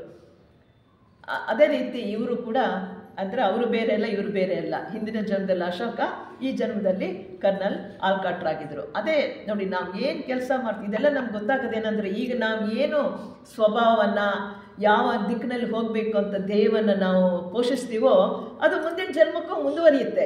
ಅವರು ಯಾವ ರೀತಿ ಅಶೋಕನಾಗಿದ್ದಾಗ ಬೌದ್ಧ ಮತಕ್ಕೆ ಶರಣಾಗಿ ಬೌದ್ಧ ತನ್ನ ಮಕ್ಕಳ ಮುಖಾಂತರ ಸಂಘಮಿತ್ರ ಇವ್ರ ಸಹಾಯದಿಂದ ಬೌದ್ಧ ಪ್ರಚಾರ ಮಾಡಿದ್ರು, ಹಾಗೆ ಇವರು ಕೂಡ ಈ ಜನ್ಮದಲ್ಲಿ ಸಿಲೋನ್ಗೆ ಹೋದ್ಮೇಲೆ ಪೂರ್ಣವಾಗಿ ಬೌದ್ಧ ಮತವನ್ನು ಪುನಶ್ಚೇತನಗೊಳಿಸಿ ಬೇರೆ ಬೇರೆ ದೇಶಗಳಿಗೆಲ್ಲ ಹೋಗಿ, ಜಪಾನ್ ಎಲ್ಲ ನೀವೆಲ್ಲ ಹೋದರೆ, ಮಲೇಷ್ಯಾಗೆ ಹೋಗಲಿ, ಜಪಾನ್ಗೆ ಹೋಗಲಿ, ಚೈನಾಗೆ ಹೋಗಲಿ, ಅಲ್ಲೆಲ್ಲ ಕೂಡ ಬುದ್ಧ ಪ್ರಚಾರಕರು, ಬುದ್ಧಿಸಮ್ ಇದೆ, ಅಲ್ಲಿ ಅವರ ಸ್ಟ್ಯಾಚ್ಯೂಸ್ ಇದೆ, ಅದರದ್ದು ಟೀಚಿಂಗ್ಸ್ ಏನಿದೆಯೋ ಅದನ್ನೆಲ್ಲ ಕೂಡ ಹೆಚ್ಚು ಪ್ರಚಾರ ಮಾಡಿ ಬೌದ್ಧ ಮತವನ್ನು ಬಲಪಡಿಸಿದ್ದಾರೆ.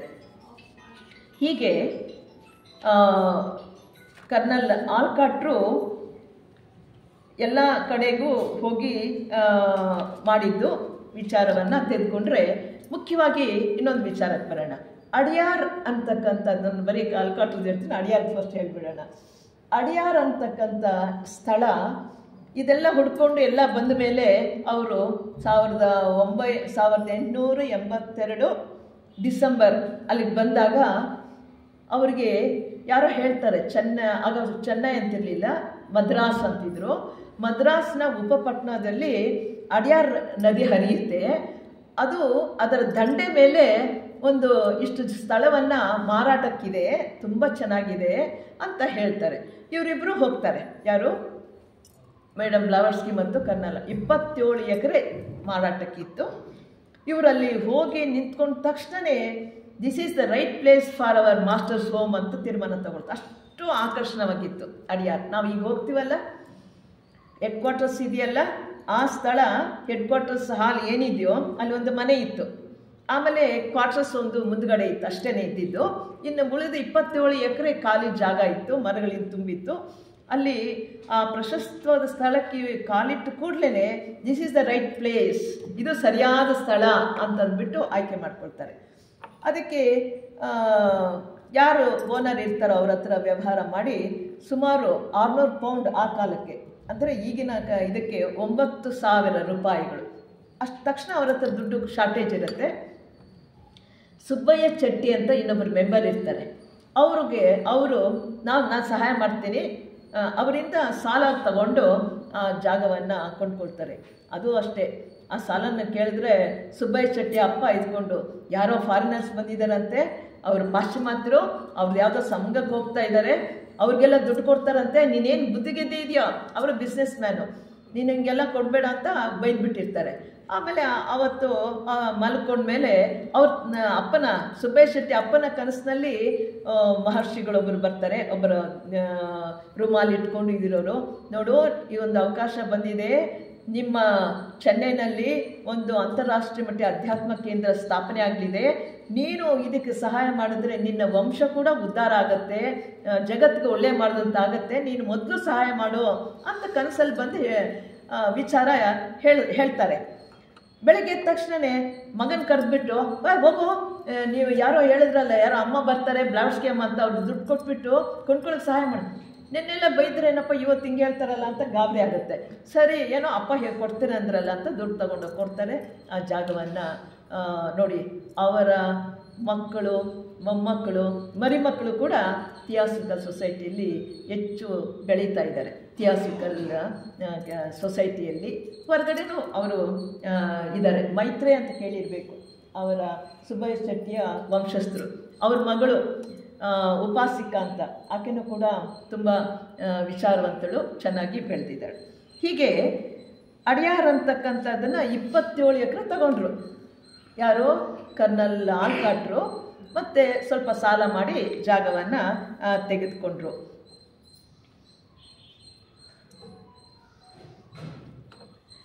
ನಂತರ ಈಗ ಅಷ್ಟೇ ಇದೆಯಾ, ಎಷ್ಟು ದೊಡ್ಡದಿದೆಯಲ್ಲ, ಅಂದಾಜಿದೆಯಾ ಎಷ್ಟು ದೊಡ್ಡದಿದೆ ಅಂತ? ಈಗ ಪ್ರಸ್ತುತ ಇರೋದು ಎಷ್ಟು ಗೊತ್ತಾ? 263 ಎಕರೆ. ಆದರೆ ಡಾಕ್ಟರ್ ಆನಿ ಬೆಸೆಂಟ್ರು ಇಂಟರ್ನ್ಯಾಷನಲ್ ಸೆಕೆಂಡ್ ಪ್ರೆಸಿಡೆಂಟ್ ಆದಾಗ ಅವರು ಅನೇಕ ಅದಕ್ಕೆ ಸಂಬಂಧಪಟ್ಟ ಸ್ಥಳಗಳನ್ನೆಲ್ಲ ಕೊಂಡ್ಕೊಂಡ್ಬಿಡ್ತಾರೆ. ಸುಮಾರು 300ಕ್ಕಿಂತ ಹೆಚ್ಚು ಎಕರೆಗಳನ್ನು ತಗೊಂಡು 350 ಎಕರೆ, 27 ಸೇರಿದ್ರೆ 350 ಎಕರೆ ಜಾಗವನ್ನು ಅಡಿಯಾರ್ಗಾಗಿ ಅವ್ರು ನೋಡಿ, 27 ಎಕರೆಗೆ ಕಷ್ಟ ಆಯಿತು. ಬೆಸೆಂಟ್ರು ಅಷ್ಟು ಎಕರೆ ಜಮೀನು ಆ ಕಾಲದಲ್ಲಿ ಕೊಂಡಿದ್ದಾರೆ ಅಂದರೆ ಎಷ್ಟು ಅವರು ಶ್ರಮ ಪಟ್ಟಿದ್ದಾರೆ ಅಂತ ನಾವಿಲ್ಲಿ ನೆನೆಸ್ಕೋಬೇಕು. ಅದನ್ನು 6 ಭಾಗ ಮಾಡಿ Olcott Gardens, Blavatsky Gardens, Besant Gardens, Damodar Gardens, Besant Grove, Damodar Grove, ಈ ರೀತಿ ಹೆಸರುಗಳನ್ನಿಟ್ಟು ಒಂದೊಂದು ಇಷ್ಟಿಷ್ಟು ಎಕರೆ, 50 ಎಕರೆ, 30 ಎಕರೆ, 40 ಎಕರೆ, ಈ ಥರ ಎಲ್ಲ ಜಾಗಗಳು ಇತ್ತು. ಈಗೇನಾಗಿದೆ, ನಮ್ಮ ಇದೆಯಲ್ಲ, ಮೊದಲು TPH ಅಂತ ಅಲ್ಲಿ ಪುಸ್ತಕಗಳು ಮಾರಾಟ ಮಾಡ್ತಿದ್ರಲ್ಲ, ನಮ್ಮ ಮೇನ್ ಬಿಲ್ಡಿಂಗ್ ಬಾರಸಮ ಟೆಂಪಲ್ಲಿಂದ ಮುಂದಕ್ಕೆ ಹೋದ್ರೆ ಗೇಟ್ ಆದಮೇಲೆ ಇನ್ನೊಂದು ಮುಂದ್ಗಡೆ ಬಿಲ್ಡಿಂಗ್ ಇದೆಯಲ್ಲ, ದೊಡ್ಡ ಜಾಗ ಇದೆಯಲ್ಲ, ಆಲ್ಕಾಟ್ ಸ್ಕೂಲ್ಗಳು ಇದೆಯಲ್ಲ, ಅದೆಲ್ಲ ಸೇರಿ 350 ಎಕರೆ ಇತ್ತು. ಆಮೇಲೆ ಕಾಲಕ್ರಮೇಣ ಏನಾಯಿತು, ಸರ್ಕಾರದವರು ರೋಡ್ ಮಾಡಿದ್ರು. ಎಷ್ಟುದ್ದ ನೋಡಿ, ಎಷ್ಟು ದೂರ ರೋಡ್ ಹೋಗಿರೋದ್ರಿಂದ ಈಗ 263 ಎಕರೆ ಮಾತ್ರ ಉಳಿದಿದೆ. ಅದನ್ನು ಡಾಕ್ಟರ್ ಆನಿ ಬೆಸೆಂಟ್ರು ಕೊಟ್ಟಂಥ ಕೊಡುಗೆ. ಹೀಗೆ ಈ ಅಡಿಯಾರ್ ಕ್ಷೇತ್ರಕ್ಕೆ ಏನಕ್ಕಪ್ಪ ಇಷ್ಟೊಂದು ಮಹತ್ವ?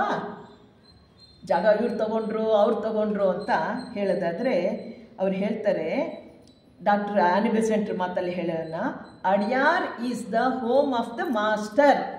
ನಾವು ಯಾಕೆ ಆಕರ್ಷಿಸ್ತೀವಿ ಅಂದರೆ, ಮಹಾತ್ಮರ ಮನೆ. ಅಡಿಯಾರ್ ಅನ್ನೋದು ಮಹಾತ್ಮರು ವಾಸ ಮಾಡ್ತಕ್ಕಂಥ ಮನೆ, ಶಕ್ತಿ ಕೇಂದ್ರ ಅಂತ ಆಗಲೇ ಹೇಳಿದೆ. ಶಕ್ತಿಯನ್ನು ಇಲ್ಲಿ ಯಾಕೆ ಇದನ್ನು ಅಡಿಯಾರ್ ನಮ್ಮ ಕೇಂದ್ರ ಮಾಡಿಕೊಂಡ್ರು ಅಂತಂದರೆ, ಇದಕ್ಕೊಂದು ಕಾರಣ ಇದೆ. ಅನೇಕ ಯುಗಗಳ ಹಿಂದೆ ಆ ಜಾಗದಲ್ಲಿ ಅನೇಕ ಋಷಿಗಳು ತಪಸ್ ಮಾಡಿ, ಧ್ಯಾನ ಮಾಡಿ ಆ ಜಾಗವನ್ನು ಪವಿತ್ರ ಮಾಡಿರತಕ್ಕಂಥ ಸ್ಥಳ. ಅದು ಹೈಲಿ ಮ್ಯಾಗ್ನೆಟೈಸ್ಡ್.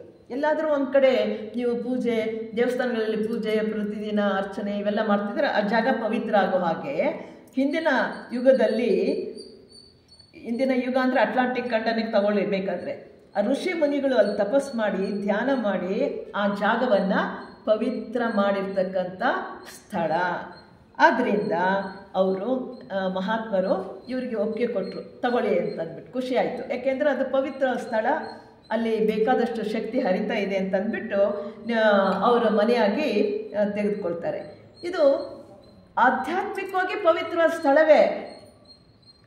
ನಮಗೆ ಸ್ಪಂದಿಸ್ತಾ ಇದ್ದರೆ, ಅಟ್ಲೀಸ್ಟ್ ನಮ್ಗೆ ಅದು ಗೊತ್ತಿಲ್ಲದೆ ಇದ್ದರೂ ಕೂಡ ಸುಮ್ಮನೆ ಆ ಸ್ಥಳಕ್ಕೆ ಹೋದರೆ ನಮಗೇನೋ ಖುಷಿ ಆಗುತ್ತೆ. ಯಾಕೆ ಹೇಳಿ?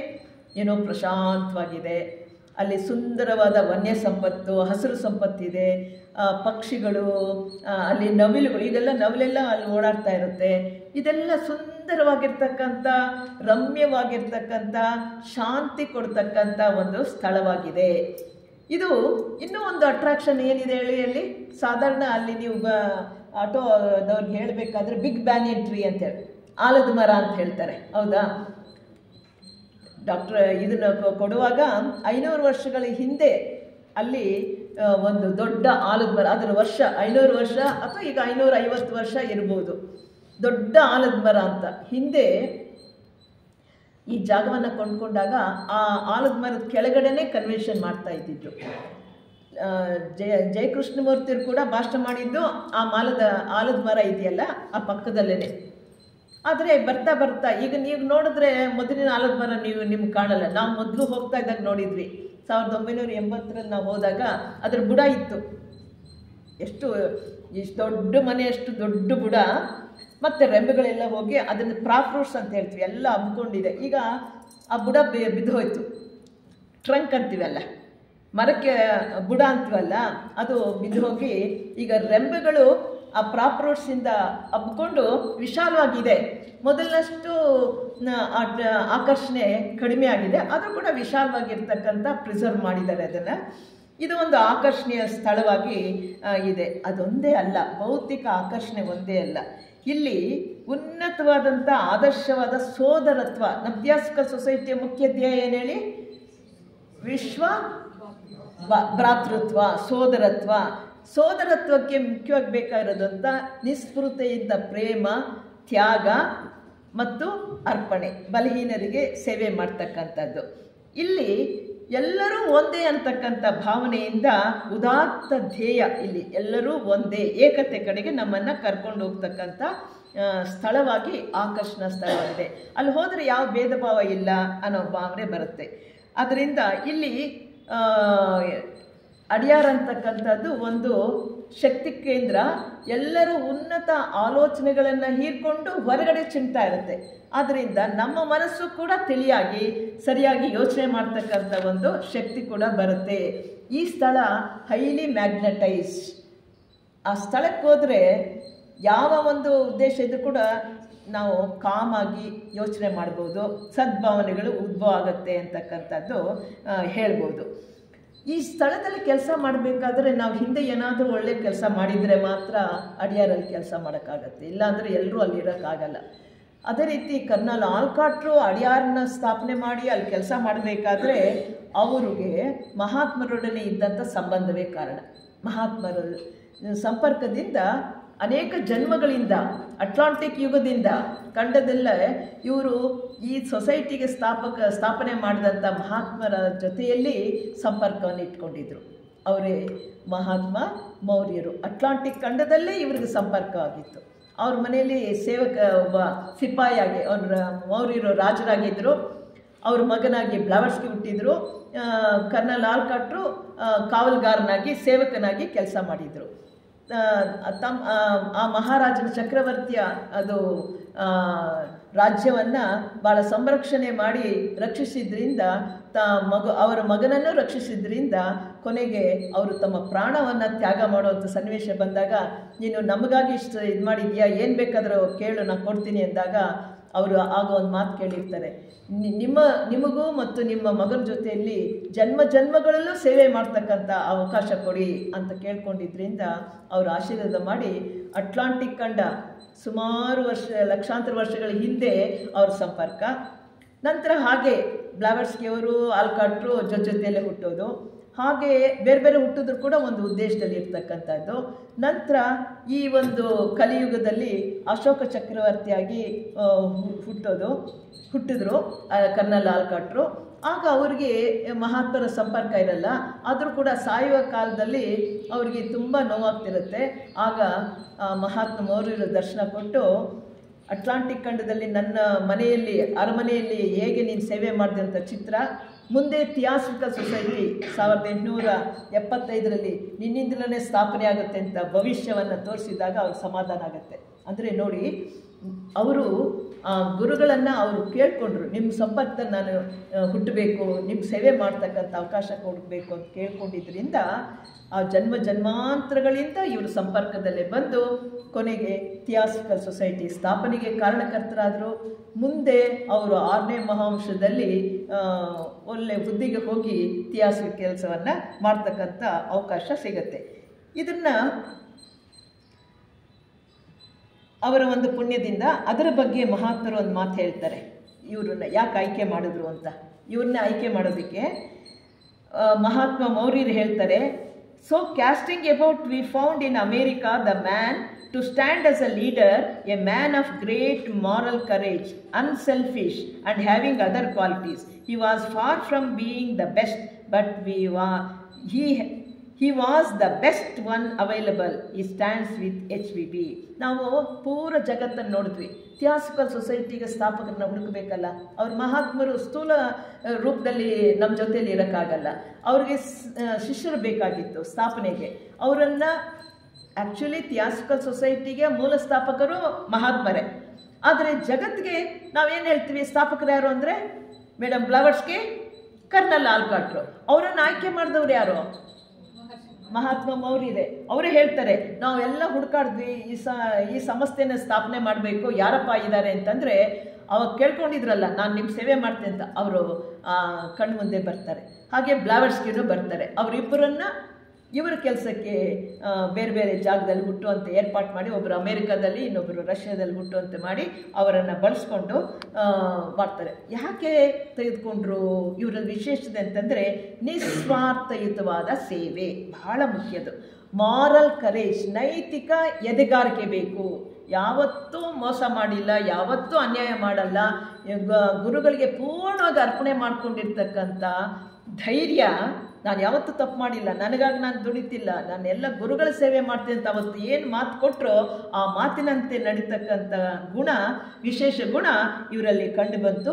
ಇವರಲ್ಲಿ ಕೂಡ ಸ್ವಲ್ಪ ಎಲ್ಲ ದೊಡ್ಡ ಜ್ಞಾನಿನ ಅಂತ ಅನ್ನೋದಲ್ಲ, ಉತ್ತಮ ಅತಿ ಉತ್ತಮ ಇವ್ರನ್ನೇನು ತಗೊಂಡ್ರು ಅಂತಂದರೆ ಅವರಲ್ಲೂ ಸ್ವಲ್ಪ ದೋಷಗಳು ಮಾನವನಾಗಿ ಇದ್ದರೂ ಕೂಡ ಇವರ ಮಟ್ಟಿಗೆ ನನ್ನ ಶಿಷ್ಯಲಾದ HV ಜೊತೆಲಿ ನಿಲ್ಲಬೇಕಾದ್ರೆ ಇವರೊಬ್ಬರೇ ಸೂಕ್ತವಾದ ವ್ಯಕ್ತಿ ಅಂತ ಇವರನ್ನು ಆಯ್ಕೆ ಮಾಡ್ತಾರೆ. ಇದನ್ನು ಮಹಾತ್ಮರೇ ಹೇಳ್ತಾರೆ. ನೋಡ್ರಿ, ನಾವು ಅಂದ್ಕೊಳ್ತೀವಿ ಇನ್ಯಾರು ಸಿಗಲಿಲ್ವಾ, ನಮ್ಮಲ್ಲಿ ವಿವೇಕಾನಂದರು ಇದ್ದಾರೆ, ದಯಾನಂದ ಸರಸ್ವತಿ ಇದ್ದಾರೆ, ಎಷ್ಟೆಷ್ಟು ಮಹಾ ಋಷಿಗಳಿದ್ದಾರೆ, ಅವ್ರನ್ನೆಲ್ಲ ಬಿಟ್ಟು ಇವ್ರನ್ನ ಯಾಕಪ್ಪ ತಗೊಂಡ್ರು ಅಂತ ನಮ್ಗೆ ಅನಿಸುತ್ತೆ ಅಲ್ವಾ.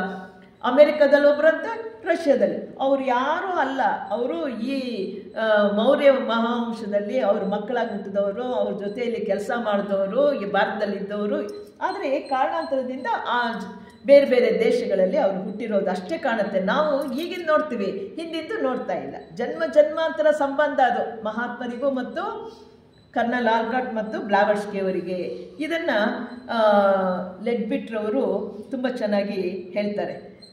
ಈ ಜಾಗ ಅಡಿಯಾರು ಇಷ್ಟು ಶಕ್ತಿಯುತವಾಗಿದೆ ಅನ್ನೋದಕ್ಕೆ ಹಿಂದಿನ ಋಷಿಗಳು ತಪಸ್ಸು ಮಾಡಿದರು ಅಂತ. ಇನ್ನೂ ಒಂದು ಮಾತು ಹೇಳ್ತಾರೆ. ಯಾಕೆ ಅಂತಂದರೆ ಸಾಕ್ಷಾತ್ ಜೀವನ್ಮುಕ್ತರು ಸ್ಥೂಲ ದೇಹದಲ್ಲಿ ಬಂದಿದ್ದಾರೆ, ಅನೇಕ ಬಾರಿ ಬಂದಿದ್ದಾರೆ. ಯಾವಾಗ ಬಂದಿದ್ದಾರೆ? ಅವರು ಸೀಕ್ರೆಟ್ ಡಾಕ್ಟ್ರಿನ್ ಬರಿತಾ ಇದ್ರಲ್ವ, 1888ರಲ್ಲಿ ಬಿಡುಗಡೆ ಆಗಿತ್ತು. 1882 ಅಡಿಯಾರಿಗೆ ಬಂದ್ರಲ್ವ. ಆಮೇಲೆ ಅವರು ಸ್ವಲ್ಪ ದಿನ ಆದಮೇಲೆ 86ರಿಂದ ಪ್ರಾರಂಭ ಮಾಡ್ತಾರೆ. ಆ ಗ್ರಂಥವನ್ನು ಬರಿಬೇಕಾದ್ರೆ ಇವರ ದೇಹವನ್ನು ಋಷಿಗಳು ಬಳಸ್ಕೊಂಡು ಸೀಕ್ರೆಟ್ ಡಾಕ್ಟ್ರಿನ್ ಬರೆದಿದ್ದು. ಆದರೂ ಕೂಡ ದೇಹ ಕ್ಷೀಣವಾಗಿ ಕಾಯಿಲೆ ಬಿದ್ದಾಗ ಅವ್ರು ಇನ್ನೇನು ಮರಣಾಂತಕ ಸ್ಥಿತಿಗೆ ಹೊಟ್ಟೋದಾಗ ಇನ್ನೇನಪ್ಪ ಬದುಕ್ತಾರೆ ಇಲ್ವೋ ಅನ್ನೋ ಪರಿಸ್ಥಿತಿಯಲ್ಲಿ ಮೌರ್ಯರು ಬಂದು ದರ್ಶನ ಕೊಟ್ಟು, ಏನಮ್ಮ ಕೆಲಸ ಮುಗಿಸಿ ಬರ್ತೀಯೋ ಇಲ್ಲ ಬಂದ್ಬಿಡ್ತೀವಿ ಸಾಕಾಗಿದೆ ಅಂತಂದರೆ, ನೀವು ಶಕ್ತಿ ಕೊಟ್ಟರೆ ನಾನು ಬಂದು ಮಾಡ್ತೀನಿ ಅಂತ ಹೇಳ್ತಾರೆ. ಎಲ್ಲರೂ ನಾಳೆ ಉಳಿತಾರ ಇಲ್ವೋ ಅಂತ ಎಲ್ಲರೂ ಚಿಂತೆ ಮಾಡ್ತಾ ಹೊರಗಡೆ ದುಃಖದಲ್ಲಿದ್ದಾಗ ರಾತ್ರಿ ನಡೆದಿದ್ದ ಘಟನೆ. ಬೆಳಗ್ಗೆ ಆದರೆ ಸಾಕಪ್ಪ ಏನಾಗ್ಬಿಡುತ್ತೆ ಅಂತ ಬೈದಲ್ಲಿ ಬಂದು ನೋಡಿದ್ರೆ ಅಮ್ಮ ಎದ್ದು ಕೂತ್ಕೊಂಡು ಬರಿತಾ ಇದ್ದಾರೆ. ಹೇಳೋಕ್ಕೆ ಆಗ್ತಾ ಇದ್ದವರು ಬೆಳಗ್ಗೆ ಬಂದು ನೋಡೋ ಅಷ್ಟೊತ್ತಿಗೆ ಸೀಕ್ರೆಟ್ ಡಾಕ್ಟ್ರಿನ್ ಕೂತ್ಕೊಂಡು ಬರಿತಾ ಇದ್ದಾರೆ. ಎಲ್ಲಿಂದ ಬಂತು ಶಕ್ತಿ? ಮಹಾತ್ಮ ಮೌರ್ಯರು ಬಂದು ಅವರ ನೋವು ಬಾಧೆನೆಲ್ಲ ಕಡಿಮೆ ಮಾಡಿ ಆ ಪುಸ್ತಕವನ್ನು ಬರೆಯೋದಕ್ಕೆ ಸಹಾಯ ಮಾಡಿದ್ರು. ಹೀಗೆ ಅವ್ರು ಭೌತಿಕವಾಗಿ ಬಂದರು. ಇನ್ನೊಂದ್ಸಲ ಯಾವಾಗ ಬಂದರು? ಕರ್ನಲ್ ಆಲ್ಕಾಟ್ರು ತಿರೋದಾಗ, ನಾನು ಆಗಲೇ ಹೇಳಿದ್ನಲ್ಲ, 3 ಜನ ಮಹರ್ಷಿಗಳು ಸ್ಥೂಲವಾಗಿ ಬಂದು ಅವರನ್ನು ದರ್ಶನ ಕೊಟ್ಟು ಅವರನ್ನು ಈ ಭೌತಿಕ ಜಗತ್ತಿಂದ ಬಿಡುಗಡೆ ಮಾಡಿದಾಗ ಬಂದಿದ್ದು. ಅವರು ಕೂಡ ಸ್ಥೂಲ ದೇಹದಲ್ಲಿ ಬಂದಿದ್ದಾರೆ. ಮತ್ತು ಲೆಡ್ವಿಟ್ರವರು ನಮ್ಮ ಭಾರತಕ್ಕೆ ಬಂದ ಮೇಲೆ ಅವರಿಗೆ ಸೆರಾಪಿಸ್ ಅಂತಕ್ಕಂಥ ಮಹರ್ಷಿಗಳು ಇವ್ರಿಗೆ ಭೇಟಿ ಮಾಡಿ ಆಕ್ಟೋಗೋನಲ್ ಅಂತ ಹೆಡ್ ಕ್ವಾರ್ಟರ್ಸ್ ಹಾಲ್ ಆದಮೇಲೆ ಪಕ್ಕದಲ್ಲಿ 8 ಮೂಲೆಯ ಒಂದು ಬಿಲ್ಡಿಂಗ್ ಇದೆ, ಅಲ್ಲಿ ಅವರು ಲೆಡ್ಬಿಟ್ರು ವಾಸ ಮಾಡ್ತಿದ್ರು. ಅವರಿಗೆ ಅಲ್ಲಿ ವಾಸ ಮಾಡುವಾಗ ಸೆರಾಪಿಸ್ ಅಂತಕ್ಕಂಥ ಮಹರ್ಷಿಗಳು ಬಂದು ಇವರು ಕುಂಡಲಿನ ಜಾಗೃತಪಡಿಸಿ ದಿವ್ಯ ದೃಷ್ಟಿ ಕೊಡ್ತಾರೆ. 40 ದಿನ ಅವರಿಗೆ ಯೋಗ ಅಭ್ಯಾಸದಿಂದ ಅವರ ಜ್ಞಾನವನ್ನು ಕುಂಡಲಿನ ಜಾಗೃತಪಡಿಸಿ ದಿವ್ಯ ದೃಷ್ಟಿ ಬರೋ ಹಾಗೆ ಮಾಡ್ಕೊಳ್ತಾರೆ. ಆಗಲೂ ಕೂಡ 40 ದಿನ ಆ ಸೆರಾಪಿಸ್ ಬಂದು ಮಾಡೋದ್ರಿಂದ ಈ ಮಹಾತ್ಮರು ಅವರಿಗೆ ಆ ಜಾಗವನ್ನು ಪವಿತ್ರ ಮಾಡಿದ್ದಾರೆ. ಹೀಗೆ ಅನೇಕ ಬಾರಿ ಬೆಸೆಂಟ್ ತಿರೋದಾಗಲೂ ನೋಡ್ರಿ, ಮಹನೀಯರು ಹೋದಾಗೆಲ್ಲ ಮಹಾತ್ಮರು ಬಂದಿದ್ದಾರೆ. ಯೋಗ ಲೆಡ್ಬಿಟ್ರು ಇನ್ನೂ ಇರ್ತಾರೆ. 33ರಲ್ಲಿ ಬೆಸೆಂಟ್ ತಿರೋಗಿದ್ದು, ಇನ್ನೇನು ಅವರಿಗೆ ತುಂಬ ಕಾಯಿಲಾಗ್ಬಿಡುತ್ತೆ, ಓಡಾಡೋಕ್ಕಾಗಲ್ಲ ಅಂದಾಗ ರಾತ್ರಿ ಮಹಾತ್ಮ ಮೌರ್ಯರು ಇಬ್ಬರು ಬಂದುಬಿಟ್ಟು ಲೆಡ್ಬಿಟ್ರ ಹತ್ರ ಮಾತಾಡಿ ಅಲ್ಲಿ ಚೇರ್ ಮೇಲೆ ಕೂತ್ಕೊಂಡು ಅವರಿಗೆ ಧೈರ್ಯ ಕೊಡ್ತಾರೆ. ಬೆಳಗ್ಗೆ ಎದ್ದ ತಕ್ಷಣ ಶ್ರೀರಾಮ್ ಬರ್ತಾರೆ. ನೋಡಿ, ರಾತ್ರಿ ಮಹಾತ್ಮರು ಬಂದಿದ್ರು, ಇದೇ ಚೇರಲ್ಲಿ ಇಲ್ಲೇ ಕೂತಿದ್ದು, ಈ ಥರ ಎಲ್ಲ ಹೇಳಿದ್ರು ಅಂತ ಹೇಳಿದ ಮೇಲೆ ಶ್ರೀರಾಮ್ ಅವ್ರಿಗೆ, ನೀವೇನು ನನಗೆ ಧೈರ್ಯ ಕೊಟ್ಟರು, ಅವ್ರ ಕೆಲಸ ಮುಗ್ದಿದೆ, ಆದ್ದರಿಂದ ನೀನೇನು ಚಿಂತೆ ಮಾಡಬೇಡಿ. ಯಾಕೆಂದರೆ ಬೆಸೆಂಟ್ ಹೊರಟೋಗ್ತಾರೆ ಅಂದರೆ ಎಲ್ರಿಗೂ ದುಃಖ ಆಗೋಗ್ಬಿಟ್ಟಿರುತ್ತೆ. ಅವರು ಕೆಲಸ ಮುಗ್ದಿದೆ, ಅವರು ಹೋಗಲೇಬೇಕಾಗತ್ತೆ ಅಂತ ಅವರು ಧೈರ್ಯ ಕೊಟ್ಟಿರೋದು ಮಾತನ್ನು ನಂಗೆ ಹೇಳಿದ್ರು ಅಂತ ಹೇಳಿ ತೋರಿಸ್ತಾರೆ. ಹೀಗೆ ಜೀವನ್ಮುಕ್ತರು ಸಾಕ್ಷಾತ್ತಾಗಿ ಸ್ಥೂಲ ದೇಹದಲ್ಲಿ ಆ ಜಾಗದಲ್ಲಿ ಓಡಾಡಿದ್ದರಿಂದ ಅಡಿಯಾರೇನಾಗಿದೆ, ಮಹಾತ್ಮರು ನಡೆದಾಡಿದ ಜಾಗ ಪುಣ್ಯಕ್ಷೇತ್ರ, ಹೈಲಿ ಮ್ಯಾಗ್ನೆಟೈಸ್. ಸ್ವಲ್ಪ ಮೊದಲಾಗಿತ್ತು, ಮಹಾತ್ಮರೇ ಅಲ್ಲಿ ಓಡಾಡಿರೋದ್ರಿಂದ ಆ ಸ್ಥಳ ಪವಿತ್ರವಾಗಿದೆ, ಮ್ಯಾಗ್ನೆಟೈಸ್ ಆಗಿದೆ. ಇಷ್ಟೇ ಅಲ್ಲದೆ ಮೇಡಮ್ ಬ್ಲಾವರ್ಸ್ಕಿ ಅವರು ಕೂಡ ಅವ್ರದ್ದೇ ಆದಂಥ ಒಂದು ಶಕ್ತಿ ಇದೆ. ಜಯಕೃಷ್ಣಮೂರ್ತಿಯವರು, ಕರ್ನಲ್ ಆಲ್ಕಾಟ್ರು, ಬೆಸೆಂಟ್ರು, ಲೆಡ್ಬಿಟ್ರು, ಇವರು ಸಾಧಕರೇ. ಇವರೆಲ್ಲ ಅಲ್ಲಿ ನಡೆದಾಡಿ ಕೆಲಸ ಮಾಡಿರೋದ್ರಿಂದ ಅಡಿಯಾರನ್ನು ತಮ್ಮದಾದ ರೀತಿಯಲ್ಲಿ ಶಕ್ತಿಯುತವಾಗಿ ಮಾಡಿದ್ದಾರೆ. ಹೀಗೆ Adyar is the centre for power, ಇದನ್ನೇ ಹೇಳ್ತಾರೆ. ಯಾರು? ಮೇಡಮ್ ಬ್ಲಾವರ್ಸ್ಕಿ ಹೇಳ್ತಾರೆ, Adyar is the centre for power, ಶಕ್ತಿ ಕೇಂದ್ರ ಅಂತ ಹೇಳ್ತಾರೆ. ಹಾಗೆ ಅಡಿಯಾರ್ ಬಗ್ಗೆ ಇವರು ಹೇಳ್ತಾರೆ, ಯಾರೋ ಮಹಾತ್ಮರು ತಮ್ಮ ಶಿಷ್ಯರಿಗೆ ಪತ್ರ ಬರೀತಾ, Adyar was the only centre where their agent HVB has lived for about 2.5 years. She had to do something with the magnetism of this place. ಅವರು ಮೇಡಮ್ ಬ್ಲಾವರ್ಸ್ಕಿ ಅವರು ಇಲ್ಲಿ ವಾಸ ಮಾಡಿದ್ದು ಕೇವಲ 2.5 ವರ್ಷ ಮಾತ್ರ. ಆದರೆ ಅವರು 2.5 ವರ್ಷ ಕಾಲ ಇಲ್ಲಿ ಇದ್ರಲ್ಲ, ಆಗ ಈ ಅಡಿಯಾರ್ ಕ್ಷೇತ್ರವನ್ನು ಹೆಚ್ಚು ಮ್ಯಾಗ್ನೆಟೈಸ್ ಮಾಡೋದಕ್ಕೆ ಅವರ ಪಾತ್ರ ಹಿರಿದಾದದ್ದು ಅಂತ ಹೇಳ್ತಾರೆ. ಯಾಕೆ ಅಂತಂದರೆ, ನಾನು ಆಗಲೇ ಹೇಳಿದೆ, ಶಕ್ತಿ ಕೇಂದ್ರಗಳು ಯುರೋಪ್ನಲ್ಲಿದೆ, ಅಮೇರಿಕಾದಲ್ಲಿದೆ, ಆಸ್ಟ್ರೇಲಿಯಾದಲ್ಲಿದೆ, ಹೀಗೆಲ್ಲ ಹೇಳಿದ್ನಲ್ಲ. ಆ ಶಕ್ತಿ ಕೇಂದ್ರಗಳಿಗೂ ಅಡಿಯಾರ್ಗೂ ಲಿಂಕ್ ಮಾಡಿಬಿಟ್ಟಿದ್ದಾರೆ ಯಾರು? ಬ್ಲಾವರ್ಸ್ಕಿ ಅವರು. ಈಗಲೂ ಕೂಡ ಆ ದೈವಿಕ ಶಕ್ತಿ ಅಡಿಯಾರ್ ಬಂದು ಬೀಳ್ತಾ ಇದೆಯಂತೆ. ಮೇಡಮ್ ಬ್ಲಾವರ್ಸ್ಕಿ ತೀರೋದ್ರು 1800 ಎಷ್ಟು ತೀರೋಗಿದ್ದು 1891ರಲ್ಲಿ, ಹೌದಾ? ಅವ್ರು ತೀರೋದ್ಮೇಲೆ ಕೂಡ ಆ ಶಕ್ತಿ ಕೇಂದ್ರಗಳಿಗೆ ಲಿಂಕ್ ಕೊಟ್ಟವರು ಯಾರು? Madam Blavatsky. ಆದ್ದರಿಂದ ಅಡಿಯಾರ್ ಅಂತಕ್ಕಂಥದ್ದು ಹೈಲಿ ಮ್ಯಾಗ್ನೆಟೈಸ್ ಅಂತಕ್ಕಂಥ ಮಾತನ್ನು ಯೋಗಿ ಲೆಡ್ಬಿಟ್ರವರು ಹೇಳ್ತಾರೆ. ಆದ್ದರಿಂದ ಜಿನ್ರಾಸ್ ದಾಸರು ಅವರು ಹೇಳ್ತಾರೆ, Adyar as a vision of hope to mankind, ಮಾನವೀಯತೆಗೆ ಒಂದು ಭರವಸೆ ಕೊಡ್ತಾ ಇದೆ. ಏನಪ್ಪ, ಏನು ಕಲಿಯುಗ, ಎಷ್ಟು ಅನ್ಯಾಯ ನಡೀತಿದೆ, ಇವನ್ನೆಲ್ಲ ನಾವು ನೋಡ್ತೀವಲ್ಲ.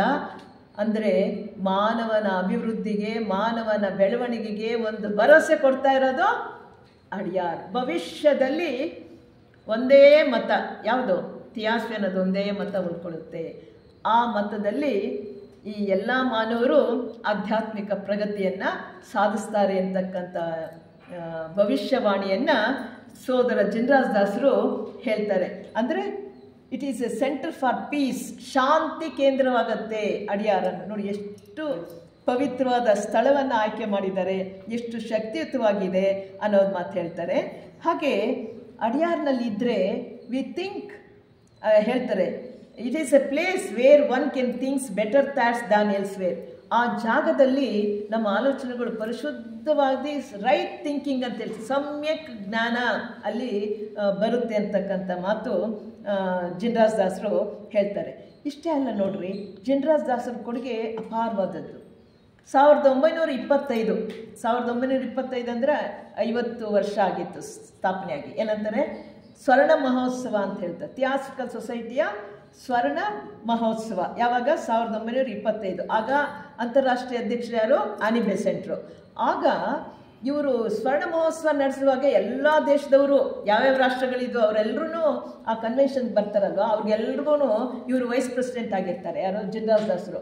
ನೀವು ಬರುವಾಗ ನಿಮ್ಮ ಜೊತೆಯಲ್ಲಿ ನಿಮ್ಮೂರಿನ ವಿಶೇಷವಾದ ಒಂದು ಗಿಡವನ್ನು, ಒಂದು ಸಸ್ಯವನ್ನು, ಮಣ್ಣನ್ನು ತೆಗೆದುಕೊಂಡು ಬನ್ನಿ ಅಂತ ಹೇಳಿರ್ತಾರೆ. ಎಷ್ಟು ರಾಷ್ಟ್ರಗಳು ಬಂದಿದ್ರು, 50 ರಾಷ್ಟ್ರಗಳಿಂದ ವಿವಿಧ ರೀತಿಯ ಸಸ್ಯಗಳನ್ನು, ಆ ದೇಶದ ಮಣ್ಣನ್ನು ತಂದು ಸಾಲು ಮರಗಳಾಗಿ ನಡೆಸಿದ್ದಾರೆ. ನೀವು ಓಡಾಡಬೇಕಾ ಸಾಲು ಮರಗಳಿದೆ, ತಂಪಾದ ಗಾಳಿ ಬೀಸುತ್ತೆ. ಅದನ್ನು ನಡೆಸಿದ್ದು ಯಾರು? ಸೋದರ ಜಿನರಾಜ್ ದಾಸರು. ಇಷ್ಟಲ್ಲದೆ ಅವರು ಬೇರೆ ಇಡೀ ವಿಶ್ವವನ್ನೇ ಪರ್ಯಟನೆ ಮಾಡಿದಾಗ ಎಲ್ಲಿ ಹೋದರೂ ಕೂಡ ಅವರಿಗೆ ಗಿಡಗಳಂದ್ರೆ ತುಂಬ ಇಷ್ಟ. ವಿಶೇಷವಾದ ಗಿಡಗಳನ್ನು, ಬೀಜಗಳನ್ನು ಇವನ್ನೆಲ್ಲ ತಂದು ಅಡಿಯಾರ್ನಲ್ಲಿ ಸಮೃದ್ಧವಾಗಿ ಹಸಿರು ಸಂಪತ್ತನ್ನು ಬೆಳೆಸಿದಂಥ ಹೆಗ್ಗಳಿಕೆ ಸೋದರ ಜಿನರಾಜ್ ದಾಸರಿಗೆ ಸೇರಬೇಕಾಗತ್ತೆ. ಹೀಗೆ ಅಡಿಯಾರ್ ಅಂತಕ್ಕಂಥದ್ದು ಪವಿತ್ರವಾದ ಸ್ಥಳವಾಗಿದೆ. ಇನ್ನೂ ಏನಿದೆ ಹೇಳಿ? ಆನಿ ಬೆಸೆಂಟ್ ಏನು ಕೊಡುಗೆ ಕೊಟ್ಟರು ಅಲ್ಲಿ? ನಾನು ಅದನ್ನು ತೋರಿಸ್ಬೇಕಾಗಿತ್ತು. ಈ ಸಲ ಕನ್ವೆನ್ಷನ್ನಲ್ಲಿ ಅಡಿಯಾರ್ ಕ್ಷೇತ್ರದ ಎಲ್ಲ ಸ್ಥಳಗಳ ಒಂದು ವಿಡಿಯೋ ತೋರಿಸಿದ್ರು ಮೊನ್ನೆ ಕನ್ವೆನ್ಷನಲ್ಲಿ. ಅಂದರೆ ಆನಿ ಬೆಸೆಂಟ್ರು ಎಲ್ಲ ಮತದವರಿಗೂ ಪ್ರೋತ್ಸಾಹ ಕೊಡ್ತಾಯಿದ್ರು. ಎಲ್ಲ ಮತದವರು ಅಂತಂದರೆ ಇಸ್ಲಾಂ ಧರ್ಮ ಅಂತ ಇಟ್ಕೊಳ್ಳೋಣ, ಅವ್ರಿಗೂ ಕೂಡ ಅಲ್ಲಿ ಮಾಸ್ಕ್ ಇದೆ. ನೀವು ಬೀಚ್ಗೆ ಹೋಗೋ ದಾರಿಯಲ್ಲಿ ಅಲ್ಲೊಂದು ಮಾಸ್ಕ್ ಇದೆ. ಅಂದರೆ ಯಾರಾದರೂ ಮುಸ್ಲಿಮ್ಸ್ ಬಂದರೆ ಅಲ್ಲಿ ನಮಾಜ್ ಮಾಡ್ಕೋಬೋದು. ಕ್ರಿಶ್ಚಿಯನ್ ಮತದವರಿಗೆ ಕ್ಯಾಥಲಿಕ್ ಚರ್ಚ್ ಇದೆ. ಅದು ನಾವು ಬುದ್ಧ ಟೆಂಪಲ್ ಅಲ್ಲ, ನಾವು ಲೈಬ್ರರಿಗೆ ಹೋಗೋ ದಾರಿಯಲ್ಲಿ ಈಗ ಹೋದರೆ ನಿಮಗೆ ಚರ್ಚ್ ಕಾಣುತ್ತೆ, ನೋಡಿದ್ದೀರಾ? ಆಮೇಲೆ ಪಾರ್ಸಿ ಜೊರಾಸ್ಟ್ರಿಯನ್ ಮತದವರು ಪಾರ್ಸಿ ಟೆಂಪಲ್ ಅಂತಿದೆ. ಸಾಧಾರಣ ನಮ್ಮ ಕನ್ನಡದವರೆಲ್ಲರೂ ಟ್ರಾನ್ಸ್ಲೇಷನ್ ವರ್ಕ್ ಅಲ್ಲಿ ಪಾರ್ಸಿ ಟೆಂಪಲ್ಲೇ ನಡೆಯೋದು. ಪಾರ್ಸಿ ಬುದ್ಧ ಟೆಂಪಲ್, ಇದು ಭಾರತ ಸಮಾಜ್ ಟೆಂಪಲ್ ಹಿಂದುಗಡೆಗೆ ಪಾರ್ಸಿ ಟೆಂಪಲ್ ಇದೆ. ಹಾಗೆ ನಮ್ಮ ಹಿಂದೂಗಳಿಗೆ ಭಾರತ ಸಮಾಜ ಟೆಂಪಲ್, ಅದು 1923ರಲ್ಲಿ ಸ್ಥಾಪನೆ ಆಗಿ 25ಕ್ಕೆ ಅದನ್ನು ಮುಕ್ತಾಯ ಮಾಡಿ ಇದು 100 ವರ್ಷದ ಆಚರಣೆ ಮಾಡ್ತಾ ಇದ್ದಾರೆ. ಯಾವುದು? ಭಾರತ ಸಮಾಜ ಟೆಂಪಲ್ ಸ್ಥಾಪನೆಯಾಗಿ ಅಲ್ಲಿ ಸತತವಾಗಿ ಪೂಜೆ ನಡೀತಾ ಇರ್ತಕ್ಕಂಥ ಹಿಂದೂಗಳಿಗೆ ಪೂಜೆಯಲ್ಲಿ ಹೆಚ್ಚು ಅಭಿಮಾನ.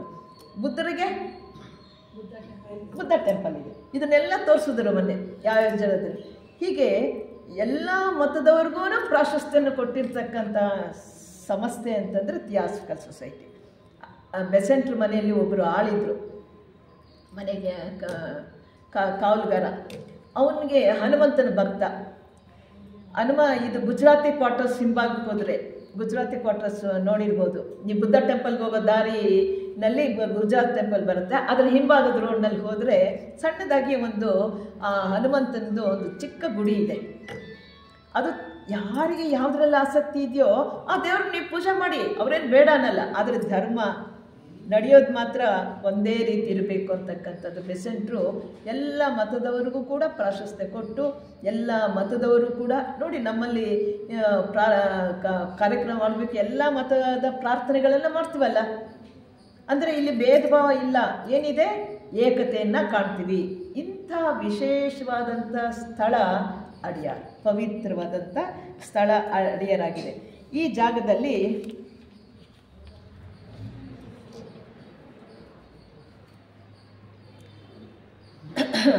ಅಡಿಯಾರ್ ಥಿಯಾಸಫಿಸ್ಟ್ರಲ್ಲದೆ ಅಲ್ಲಿ ನೀವು ನೋಡಿರ್ಬೋದು ನಾನ್ ಥಿಯಾಸಫಿಸ್ಟ್ರು ಬರ್ತಾರೆ ಅಲ್ಲಿ. ಥಿಯಾಸಫಿಗೆ ಯಾಕೆ? ಬಿಗ್ ಬ್ಯಾನಿಯನ್ ಟ್ರೀ ಇದೆಯಲ್ಲ. ಆಮೇಲೆ ಈಗಂತೂ ಮಾರ್ನಿಂಗ್ ವಾಕರ್ಸ್ ಅಂತ ಹೇಳ್ತಾರೆ, ಬೆಳಗ್ಗೆ ಹೊತ್ತು ವಾಕ್ ಮಾಡೋದಕ್ಕೆ ಅಂತ ಪಬ್ಲಿಕ್ ಎಲ್ಲನೂ ಪಾಸ್ ತಗೊಂಡಿರ್ತಾರೆ. ನಾನ್ ಥಿಯಾಸಫಿಸ್ಟ್ರು ಬರ್ತಾರೆ, ಪ್ರೇಕ್ಷಕರನ್ನು ಆಕರ್ಷಿಸ್ತಾ ಇದೆ. ಇದು ಬಹಳ ಸುಂದರವಾದ ಶಾಂತಿಯುತವಾದಂಥ ಒಂದು ಸ್ಥಳವಾಗಿದೆ. ಒಂದು ಸಲ ನಾವೇನಾದರೂ ಅಲ್ಲಿಗೆ ಹೋಗಿ ಬಂದಮೇಲೆ ಅಲ್ಲಿ ಇಂಗ್ಲೀಷ್ನಲ್ಲೇ ಪ್ರವಚನ ನಡೀತಾ ಇದ್ರು ಕೂಡ ಅಡಿಯಾರ್ಗೆ ಹೋಗೋಣ ಅಂತ ಅದರಲ್ಲೂ ಕರ್ನಾಟಕದವರು ಇಂಗ್ಲೀಷ್ ಬರದೇ ಇದ್ದರೂ ಪರವಾಗಿಲ್ಲ, ಆ ಜಾಗಕ್ಕೆ ಹೋಗಿ ಬಂದರೆ ನಮಗೇನೋ ಪುಣ್ಯ ಬರುತ್ತೆ, ಆ ಪವಿತ್ರ ಸ್ಥಳ ಅಂತಕ್ಕಂಥ ಜ್ಞಾನ ಅವ್ರಿಗೆ ಪ್ರೇರಣೆ ಕೊಡ್ತಾರೆ. ಅದರಿಂದ ಇಂಥ ನೆನಪು ನಮ್ಮಲ್ಲಿ ಉಳಿತಕ್ಕಂಥದ್ದು. ಈ ರೀತಿ ಮಾನಸಿಕ ವಾತಾವರಣ ಉತ್ಪನ್ನವಾಗುವಷ್ಟು ಮಟ್ಟಿಗೆ ಅಡಿಯಾರ್ನಲ್ಲಿ ಇದು ಅಡಿಯಾರ್ ಇವರೆಲ್ಲ ಸಾಧನೆಯಿಂದ ಮ್ಯಾಗ್ನೆಟೈಸ್ ಆಗಿದೆ. ಅಲ್ಲಿರೋರು, ನಾವು ಹೋಗೋರು, ನಮ್ಮ ಮನೋಭಾವನೆ ಹೇಗಿರಬೇಕು, ಕಲುಷಿತ ಮಾಡಬಾರ್ದು. ಅಲ್ಲಿ ಕೆಲಸ ಮಾಡೋರು ಕೂಡ ನಿಸ್ವಾರ್ಥಿಸುವಂಥ ಸೇವೆಯನ್ನೇ ಮಾಡಬೇಕು. ಅವರ ಜೀವನ ಪ್ರಪಂಚಕ್ಕೆ ಹೆಚ್ಚಿನ ಶಕ್ತಿಯನ್ನು ಕೊಡುವ ರೀತಿಯಲ್ಲೇ ಅವರು ಜೀವನವನ್ನು ಮಾಡಬೇಕು.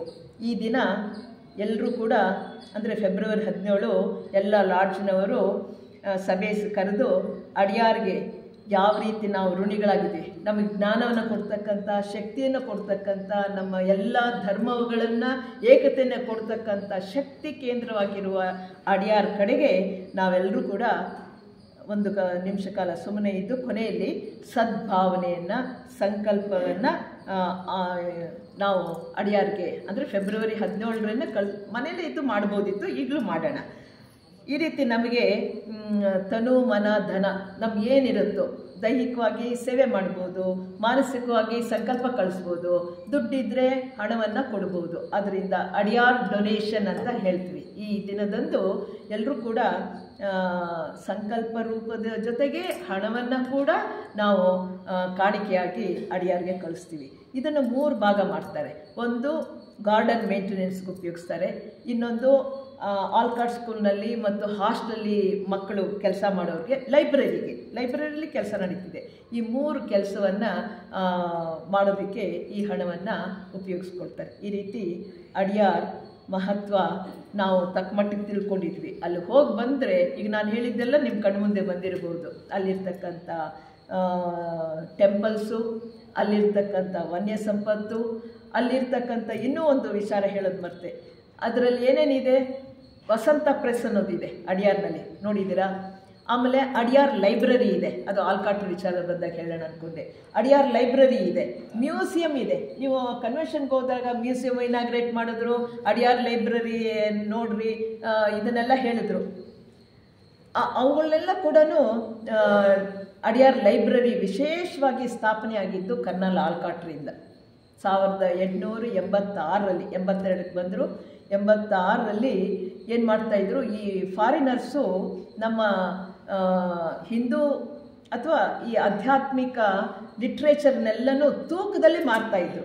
ಯಾರಿಗೂ ಬೇಡ, ಎಲ್ಲೋ ಪಾಶ್ಚಿಮಾತ್ಯದ ದಬ್ಬಾಳಿಕೆ ಜಾಸ್ತಿ ಆದಾಗ ಆ ಬಿಲ್ಡಿಂಗ್ಸ್ನೆಲ್ಲನ್ನು ಕಸಿದುಕೊಂಡಾಗ ಆ ಗ್ರಂಥಗಳನ್ನೆಲ್ಲ, ತಾಳೆಗರಿ ಆಗಿರ್ಬೋದು, ಭಗವದ್ಗೀತೆ ಆಗಿರ್ಬೋದು, ಅಥವಾ ಮೀಮಾಂಸೆಗಳಾಗಿರ್ಬೋದು, ಉಪನಿಷತ್ತುಗಳಾಗಿರ್ಬೋದು, ಯಾವ್ಯಾವ್ದಿದೆಯೋ ಧರ್ಮ ಗ್ರಂಥಗಳನ್ನೆಲ್ಲನೂ ತೂಕದಲ್ಲಿ ಮಾರ್ತಾಯಿದ್ರು. ನಾವು ಮಾಡ್ತೀವಿ ಸ್ವಲ್ಪ ಈ ಥರ ಎಲ್ಲ ಮ್ಯಾಗ್ಝಿನ್ಸ್. ಯಾರು ಓದೋರು ಇಲ್ಲ ಅಂದರೆ, ಓದೋರು ಮನೆಯಲ್ಲಿ ಸದಸ್ಯರು ಸ್ಥಿರೋದ ತಕ್ಷಣ ಏನೋ ಸದ್ಯ ಪುಣ್ಯಕ್ಕೆ ಅವ್ರ ಮಕ್ಕಳು ಸ್ವಲ್ಪ ತಿಳಿದಿದ್ರೆ ಅವ್ರಿಗೆ ಸಂಪಾದನೆ ಮಾಡಿದ ಪುಸ್ತಕಗಳನ್ನೆಲ್ಲನೂ ತಂದು ಸೊಸೈಟಿಗೆ ಕೊಡ್ತಾರೆ.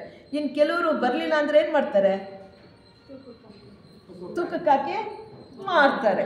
ಹಾಗೆ ಅಲ್ಲಿ ಮಾರ್ತಾ ಇರೋದನ್ನು ಯಾರೋ ಹೇಳ್ತಾರೆ, ಈ ರೀತಿ ಒಳ್ಳೆ ಲಿಟ್ರೇಚರ್ ಇದೆ, ಸಾಹಿತ್ಯ ಇದೆ ಮತ್ತು ಧಾರ್ಮಿಕ ಗ್ರಂಥಗಳನ್ನು ಈ ರೀತಿಯೆಲ್ಲ ಫಾರಿನರ್ಸು ಆ ಮನೆಯನ್ನು ಆಕ್ಯುಪೈ ಮಾಡಿಕೊಂಡು ಅದೆಲ್ಲನೂ ಮಾರ್ತಾ ಇದ್ದಾರೆ, ತೂಕಕ್ಕೆ ಹಾಕಿ ಗುಜರಿಗೆ ಹಾಕ್ತಾ ಇದ್ದಾರೆ ಅಂತ ಹೇಳಿದ ತಕ್ಷಣ ಒಳಗ್ತಾರೆ ಇವರು. ಅಲ್ಲೆಲ್ಲ ನೋಡಿದ್ರೆ ತಾಳೆಗರಿಗಳ ರಾಶಿ, ಗ್ರಂಥಗಳು, ಉನ್ನತವಾದ ಗ್ರಂಥಗಳು, ಅದನ್ನೆಲ್ಲ ಇವ್ರು ದುಡ್ಡು ಕೊಟ್ಟು ತೊಗೊಂಡು ಬರ್ತಾರೆ. ತೊಗೊಂಡು ಬಂದು ನಂತರ ವಿಶೇಷವಾದ ರೀತಿಯಲ್ಲಿ ಹಿಸ್ಟ್ರಿನಲ್ಲಿ ಯಾರೂ ಮಾಡಿಲ್ಲ. ಲೈಬ್ರರಿ ಅಂದರೆ ನಮ್ಮ ಗ್ರಂಥಗಳಿರುತ್ತೆ, ಇಲ್ಲಲ್ಲ, ಎಲ್ಲ ಮತಗಳ ಗ್ರಂಥಗಳನ್ನು, ಎಲ್ಲ ಪ್ರೀಸ್ಟ್ ಅಂತಂದರೆ ಬುದ್ಧ ಮಾಂಕ್ಸನ್ನು, ಇಸ್ಲಾಂ ಮೌಲ್ವಿಗಳನ್ನು, ನಮ್ಮ ಹಿಂದೂ ಮತದ ಪಾದ್ರಿಗಳನ್ನು, ಇದು ಪುರೋಹಿತರನ್ನು, ಕ್ರಿಶ್ಚಿಯನ್ಸ್ ಬರಲ್ಲ, ಅವ್ರಿಗೂ ಹೇಳಿರ್ತಾರೆ, ಪಾದ್ರಿಗಳು ಯಾರೂ ಬರಲ್ವಂತೆ, ಜೊರಾಸ್ಟ್ರಿಯನ್ ಪಾರ್ಸಿ ಮತದವರು, ಇವನ್ನೆಲ್ಲನೂ ಕರೆಸಿ ವಿಶೇಷವಾಗಿ ಅಡಿಯಾರ್ ಲೈಬ್ರರಿಯನ್ನು ಓಪನ್ ಮಾಡ್ತಾರೆ. ನೀವು ನೋಡಿರ್ಬೋದು. ಅದರ ಬಿಲ್ಡಿಂಗ್ ಮುಂದ್ಗಡೆ ಕರ್ನಲ್ ಆಲ್ಕಾಟ್ ಸ್ಟ್ಯಾಚ್ಯೂ ಇದೆ. ಅಲ್ಲಿ 35,000 ಗ್ರಂಥಗಳು ಇದೆ. 35,000 ಗ್ರಂಥಗಳಿದೆ. ಇನ್ನೂ ಅಡಿಷನ್ನು ಹೊಸದಾಗಿ ಪ್ರಿಂಟ್ ಆಯಿತು. ವಸಂತ ಪ್ರೆಸ್ ಆದಮೇಲೆ ಬೇಕಾದಷ್ಟು ಗ್ರಂಥಗಳನ್ನು ಪ್ರಿಂಟ್ ಮಾಡಿದ್ರು. ಅದನ್ನು ಬೆಸೆಂಟ್ರು ಪ್ರಾರಂಭ ಮಾಡಿದ್ದು. ಬೆಸೆಂಟ್ರು ಅಧ್ಯಕ್ಷರಾದ ಮೇಲೆ ವಸಂತ ಪ್ರೆಸ್ ಅಂತ ಬೆಸೆಂಟ್ ಗಾರ್ಡನ್ ಅಂತ ಹೇಳ್ತೀವಲ್ಲ, ಅಲ್ಲಿ ಸ್ಥಾಪನೆ ಆಗ್ತದೆ. ಆಲ್ಕಾಟ್ರ ಕಾಲದಲ್ಲಿ ಥಿಯಾಸಫಿಸ್ಟ್ ಮ್ಯಾಗ್ಝಿನ್ ಶುರು ಮಾಡ್ತಾರೆ. ಆದರೆ ಅದನ್ನು ಹೊರಗಡೆ ಹೋಗಿ ಪ್ರಿಂಟ್ ಮಾಡಿಸಿ ಒಂದು 400-600 ಅಷ್ಟೇ, 800 ಮ್ಯಾಕ್ಸಿಮಮ್ ಅಂತ ಹೇಳ್ತಾರೆ ಥಿಯಾಸಫಿಸ್ಟು. ಈಗ ಸಾವಿರಾರು ಪುಸ್ತಕಗಳನ್ನು ಪ್ರಿಂಟ್ ಮಾಡಿ ಪ್ರಪಂಚಾದ್ಯಂತ ಆ ಗ್ರಂಥಗಳನ್ನು ವಿಲೆ ಮಾಡ್ತಕ್ಕಂಥ ವಸಂತ ಪ್ರೆಸ್ ಇದೆ. ಲೈಬ್ರರಿ ಇದೆ. ಪಂಡಿತರು, ಸಂಸ್ಕೃತ ಕಲ್ತಿರೋರು ಏನು ಯಾವುದೇ ವಿಚಾರದಲ್ಲಿ ರಿಸರ್ಚ್ ಮಾಡಬೇಕಂದ್ರೂ ಅಲ್ಲಿ ಬಂದು ಪರ್ಮಿಷನ್ ತಗೊಂಡು ರಿಸರ್ಚ್ ಮಾಡಿ ಆ ಲೇಖನಗಳನ್ನೆಲ್ಲನೂ ಪಬ್ಲಿಸಿಟಿ ಮಾಡ್ತಾ ಇದ್ದಾರೆ. ಡಾಕ್ಟರೇಟ್ಗಳೆಲ್ಲ ತಗೊಳ್ತಾ ಇದ್ದಾರೆ. ಅಂಥ ಉದಾತ್ತವಾದಂಥ ಪ್ರಪಂಚದಲ್ಲೇ ಇಲ್ಲದೇ ಇರತಕ್ಕಂಥ ವಿಶೇಷವಾದ ಲೈಬ್ರರಿಯನ್ನು ಕರ್ನಲ್ ಆಲ್ಕಾಟ್ರು ಸ್ಥಾಪನೆ ಮಾಡ್ತಾರೆ.